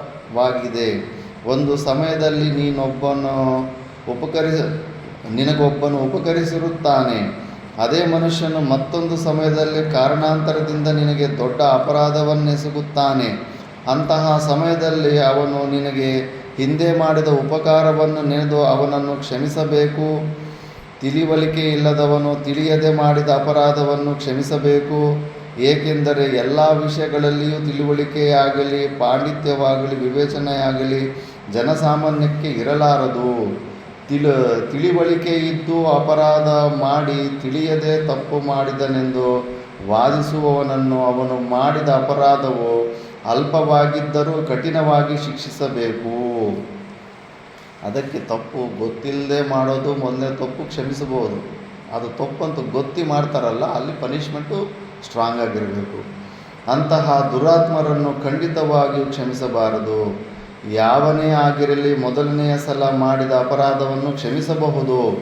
ಅದೇ ಮನುಷ್ಯನು ಮಾಡುವ ಎರಡನೆಯ ಅಪರಾಧವು ಅಲ್ಪವಾಗಿದ್ದರೂ ಅವನನ್ನು ಶಿಕ್ಷಿಸಬೇಕು. ತಿಳಿಯದೆ ಅಥವಾ ಇತರರ ಪ್ರೇರಣೆಯಿಂದ ಒಬ್ಬ ಮನುಷ್ಯನು ಅಪರಾಧ ಮಾಡುವುದೂ ಉಂಟು. ಅಂತಹ ಸಮಯಗಳಲ್ಲಿ ನೀತಿಶಾಸ್ತ್ರ ವಿಶಾರದರಾಗಿರುವವರು ಅವನ ಹೇಳಿಕೆಯನ್ನು ಕೂಲಂಕುಷವಾಗಿ ವಿಮರ್ಶಿಸಿ ಮತ್ತು ಅವನು ಹೇಳುವ ಸಾಕ್ಷಿಗಳನ್ನು ವಿಚಾರಣೆ ಮಾಡಿ ಅವನು ಮಾಡಿರುವ ಅಪರಾಧವು ಅಜ್ಞಾನದಿಂದ ಅಥವಾ ಇತರರ ಪ್ರೇರಣೆಯಿಂದ ನಡೆದಿದೆ ಎಂಬುದು ಸಿದ್ಧವಾದಲ್ಲಿ ಅಂತಹ ಅಪರಾಧವು ಕ್ಷಮಾರ್ಹವಾಗುವುದು. ಸಾಮ, ದಾನ, ಭೇದ, ದಂಡ ಈ 4 ಉಪಾಯಗಳಲ್ಲಿ ನಿಶ್ಚಯವಾಗಿ ಮೊದಲನೆಯದಾದ ಸಾಮೋಪಾಯವು ಅಥವಾ ಮೃದುತ್ವವು ಹೆಚ್ಚು ಫಲವನ್ನುಂಟು ಮಾಡುವುದು. ಎಷ್ಟೋ ಕೆಲಸಗಳು ಒಳ್ಳೆ ಮಾತಿನಿಂದ ಆಗ್ಬಿಡ್ತವೆ. ಸಾಮೋಪಾಯವನ್ನು ವಿವೇಚನೆಯಿಂದ ಪ್ರಯೋಗಿಸಿದಲ್ಲಿ ಭಯಂಕರನಾದ ಶತ್ರುವನ್ನು ಜಯಿಸಬಹುದು. ಸಾಮೋಪಾಯದಿಂದ ಸಾಧನೆಯಾಗದೆ ಇರುವ ಕಾರ್ಯವೇ ಇಲ್ಲ. ಕಡೆಯದಾಗಿ ಹೇಳುವುದಾದರೆ ಮೃದುತ್ವದಲ್ಲಿ ತೋರಿಕೆಯ ಶಕ್ತಿಗಿಂತಲೂ ಹೆಚ್ಚಿನ ಅಂತಃಶಕ್ತಿ ಇರುವುದು. ಸಾಮ ಅಥವಾ ದಂಡೋಪಾಯಗಳನ್ನು ಪ್ರಯೋಗಿಸುವಾಗ ಮಾನವನು ಕಾಲ ದೇಶ ವರ್ತಮಾನಗಳನ್ನು ತನ್ನಲ್ಲಿರುವ ಬಲಾಬಲಗಳನ್ನು ವಿವೇಚಿಸಬೇಕು. ವಿಹಿತವಲ್ಲದ ಸ್ಥಳ ಮತ್ತು ಅನುಪಯುಕ್ತ ಕಾಲಗಳಲ್ಲಿ ಮಾಡುವ ಯಾವ ಕೆಲಸಗಳು ಫಲಕಾರಿಯಾಗುವುದಿಲ್ಲ. ಆದುದರಿಂದ ಮಗು ಕಾರ್ಯಸಾಧನೆಯಾಗಬೇಕಾದರೆ ದೇಶಕಾಲಗಳ ನಿರೀಕ್ಷೆ ಮಾಡಬೇಕು. ತಮ್ಮ ಸುತ್ತಮುತ್ತಲಿನ ಜನರು ಕೋಪಿಸಿಕೊಳ್ಳುವರೆಂಬ ಭಯಕ್ಕಾಗಿಯೂ ಕೆಲವು ಸಮಯಗಳಲ್ಲಿ ಅಪರಾಧಿಗಳನ್ನು ಕ್ಷಮಿಸಬೇಕಾಗುವುದು. ಈ ಮೇಲೆ ಹೇಳಿದ ಸಮಯಗಳು ಕ್ಷಮಾಗುಣಕ್ಕೆ ಅಥವಾ ಸಾಮೋಪಾಯ ಪ್ರಯೋಗಕ್ಕೆ ಯೋಗ್ಯವೆನಿಸಿದ ಸಮಯಗಳಾಗಿವೆ. ಉಳಿದ ಸಮಯಗಳಲ್ಲಿ ಪರಾಕ್ರಮವನ್ನು ಅಥವಾ ದಂಡೋಪಾಯವನ್ನು ಪ್ರಯೋಗಿಸಬಹುದು. ಯುಧಿಷ್ಠಿರ, ಹೀಗೆ ಪ್ರಹ್ಲಾದನು ಬಲಿಚಕ್ರವರ್ತಿಗೆ ಹೇಳಿದನು. ಅದರಂತೆ ನಿನ್ನ ಬಲಪ್ರಯೋಗಕ್ಕೆ ಇದು ಸಕಾಲವಾಗಿದೆ ಎಂದು ನಾನು ಭಾವಿಸುತ್ತೇನೆ. ದುರಾಶೆಯುಳ್ಳ ಧೃತರಾಷ್ಟ್ರನ ಮಕ್ಕಳು ನಮ್ಮನ್ನು ಮೊದಲಿನಿಂದಲೂ ತೊಂದರೆಪಡಿಸುತ್ತಲೇ ಇದ್ದಾರೆ. ಅವರು ಮಾಡಿರುವ ಅಪರಾಧಗಳು ಅಗಣಿತವಾಗಿವೆ. ಆದುದರಿಂದ ಈ ಸಮಯದಲ್ಲಿ ಆ ಕ್ರೂರಿಗಳನ್ನು ಕ್ಷಮಿಸಬೇಕಾದ ಕಾರಣವಿಲ್ಲ. ನಿನ್ನ ಪರಾಕ್ರಮವನ್ನು ತೋರಿಸಲು ಇದು ಸಕಾಲವಾಗಿರುವುದು. ಆದುದರಿಂದ ನೀನು ಈಗಲೇ ಅವರನ್ನು ಶಿಕ್ಷಿಸಲು ಅರ್ಹನಾಗಿರುವೆ. ಕೇವಲ ಕ್ಷಮಾಗುಳ್ಳವನು ಈ ಪ್ರಪಂಚದಲ್ಲಿ ಅನಾಧಾರಣೆಯನ್ನು ಹೊಂದುತ್ತಾನೆ. ಆದುದರಿಂದ ರಾಜನಾದವನಿಗೆ ಉಗ್ರತೆಯೂ ಇರಬೇಕು, ಕ್ಷಮೆಯೂ ಇರಬೇಕು ಮತ್ತು ಈ ಎರಡೂ ಗುಣಗಳನ್ನು ಸಮಯವರಿತು ಪ್ರಯೋಗಿಸುವ ವಿವೇಚನೆಯೂ ಇರಬೇಕು. ಅಂತಹವನೇ ಉತ್ತಮ ಪ್ರಭುವೆನಿಸುವನು. ವಿವೇಕಾನಂದನು ಒಂದು ಸತಿ ಕಾಶಿಯಲ್ಲಿ ಹೋಗ್ತಾ ಇರ್ತಾನೆ. ಅಲ್ಲಿ ಕೋತಿಗಳು ಓಡಿಸ್ಕೊಂಡು ಬರ್ತಾನೆ. ಕೋತಿಗಳು ಓಡಿಸ್ಕೊಂಬಂದ್ರೆ ಓಡೋಗ್ತಾ ಇರ್ತಾನೆ. ಅಲ್ಲೊಬ್ಬ ನಾಗಬಾಬಾ ಇರ್ತಾನೆ. ಹುಚ್ಚು ಮುಂಡೆದು ಕೋತಿಗಳಿಗೆ ಹೆದರ್ಕೊಂಡು ಹೋಗ್ತೀಯ, ತಗೋ ಈ ಕಟ್ಟಿಗೆ ತಗೋ, ತಿರುಗಿ ಬೀಳು ಅಂತಾನೆ. ತಿರುಗು ಬಿದ್ದಾಗ ಮತ್ತೆ ಅವೇ ಹಿಂದಕ್ಕೆ ಹೋಗ್ತವೆ. ಆದ್ದರಿಂದ ಮನುಷ್ಯ ನಾವು ಜಾಸ್ತಿ ವೀಕಾಗಿದ್ದು ಇರೋದನ್ನು ಕೂಡ ನೋಡಿಕೊಂಡು ಇವನು ದಾರಿಯಲ್ಲಿ ಹೋಗೋದು ದಾನೇನೆಲ್ಲನೂ ಬಂದು ನಮ್ಮನ್ನು ಡಿಸ್ಟರ್ಬ್ ಮಾಡಬೇಕಂತ ನೋಡ್ತಾನೆ. ಒಂದು ಸತಿ ಬುಸ್ ಅಂತ ಇರಬೇಕು, ಕಚ್ಚಲಿಲ್ಲ ಅಂದ್ರೆ ಬುಸ್ ಅಂತ ಇರಬೇಕು. ನಮ್ಮ ತಂಟೆಗೆ ಬರಬೇಕಂದ್ರೆ ಅವನು ಯೋಚನೆ ಮಾಡಬೇಕು, ಬೇಡಪ್ಪ ಇವ್ರು ತಂಟೆಗೆ ಹೋಗೋದು ಬೇಡ ಅಂತ. ಆ ಥರ ಸ್ವಭಾವ ಹಂಗೆ ಮೇಂಟೈನ್ ಮಾಡ್ಕೊತಾ ಇರಬೇಕು. ಅಷ್ಟೇ ಅಲ್ಲ, ಇವಾಗ ದೇವಸ್ಥಾನದ ಗುಡಿನಲ್ಲಿ ಹೂ ಬಿಡ್ತಾರೆ, ಡಸ್ಟ್ಬಿನ್ನಲ್ಲಿ ಏನಾಗ್ತಾರೆ, ಕಸ ಹಾಕ್ತಾರೆ. ಇವಾಗ ಎಂಥ ಪಾತ್ರ ಇರುತ್ತೋ ಅದಕ್ಕೆ ಏನು ಯೋಗ್ಯತೆ ಇದೆಯೋ ಅದನ್ನೇ ಹಾಕ್ತಾರೆ. ನೀನು ನಿನ್ನ ಕ್ಯಾರೆಕ್ಟರ್ ನೋಡಿಬಿಟ್ಟು ನಿನಗೆ ಯಾರೇ ಆಗಲಿ ಹೆದರಬೇಕಾದ್ರೂ, ನಿನ್ನ ಮಾತು ಕೇಳಬೇಕಾದ್ರೂ ನಿನ್ನ ಯೋಗ್ಯತೆಯನ್ನು ನೋಡ್ತಾರೆ. ನಿನ್ನ ಯೋಗ್ಯತೆ ಹಂಗೆ ಫುಲ್ಲು ಕಂಪ್ರೆಸ್ ಆಗಿಬಿಟ್ಟು ಇನ್ಫೀರಿಯಾರಿಟಿ ಕಾಂಪ್ಲೆಕ್ಸ್ ಅಲ್ಲಿ ದೀನತ್ವವನ್ನೇ ನೀನು ಪ್ರದರ್ಶನ ಮಾಡ್ತಾಯಿದ್ರೆ ಎಲ್ಲರೂ ನಿನ್ನನ್ನು ಅಟ್ಯಾಕ್ ಮಾಡಬೇಕು, ಎಲ್ಲರೂ ನಿನ್ನ ಡಿಸ್ಟರ್ಬ್ ಮಾಡಬೇಕಂತ ಮುಂದೆ ಬರ್ತಾರೆ. ಒಂದು ಸತಿ ಬುಸ್ ಅಂತ ಒಂದು ಸತಿ ತೋರಿಸ್ಬಿಟ್ರೆ ನನ್ನ ತಂಟೆಗೆ ಬಂದರೆ ನಿನ್ನ ಕತೆ ಇಲ್ಲ ಅಂತ ಒಂದು ಸತಿ ತೋರಿಸ್ಬಿಟ್ರೆ ಬೇಡಪ್ಪ ಇವನು ಸಹವಾಸಕ್ಕೆ ಹೋಗೋದೇ ಬೇಡ ಅಂತ ದೂರದಿಂದನೇ ಇರ್ತಾರೆ. ಇವೆಲ್ಲ ಶಾಸ್ತ್ರ ಹೇಳ್ಕೊಡ್ತಾ ಇರೋವಂಥ ನೀತಿಗಳಿವು, ಜೀವನದಲ್ಲಿ ಬಳಸ್ಕೋಬೇಕಾಗುತ್ತೆ. ಮಿಕ್ಕಿದ್ದು ನಾವು ನೆಕ್ಸ್ಟ್ ಕ್ಲಾಸಲ್ಲಿ ನೋಡೋಣ. ಓಂ ಪೂರ್ಣಮದ ಪೂರ್ಣಮಿದಂ ಪೂರ್ಣಾತ್ ಪೂರ್ಣಮುದಚ್ಯತೆ ಪೂರ್ಣಸ್ಯ ಪೂರ್ಣಮಾದಾಯ ಪೂರ್ಣಮೇವಾವಶಿಷ್ಯತೆ. ಓಂ ಶಾಂತಿ ಶಾಂತಿ ಶಾಂತಿ.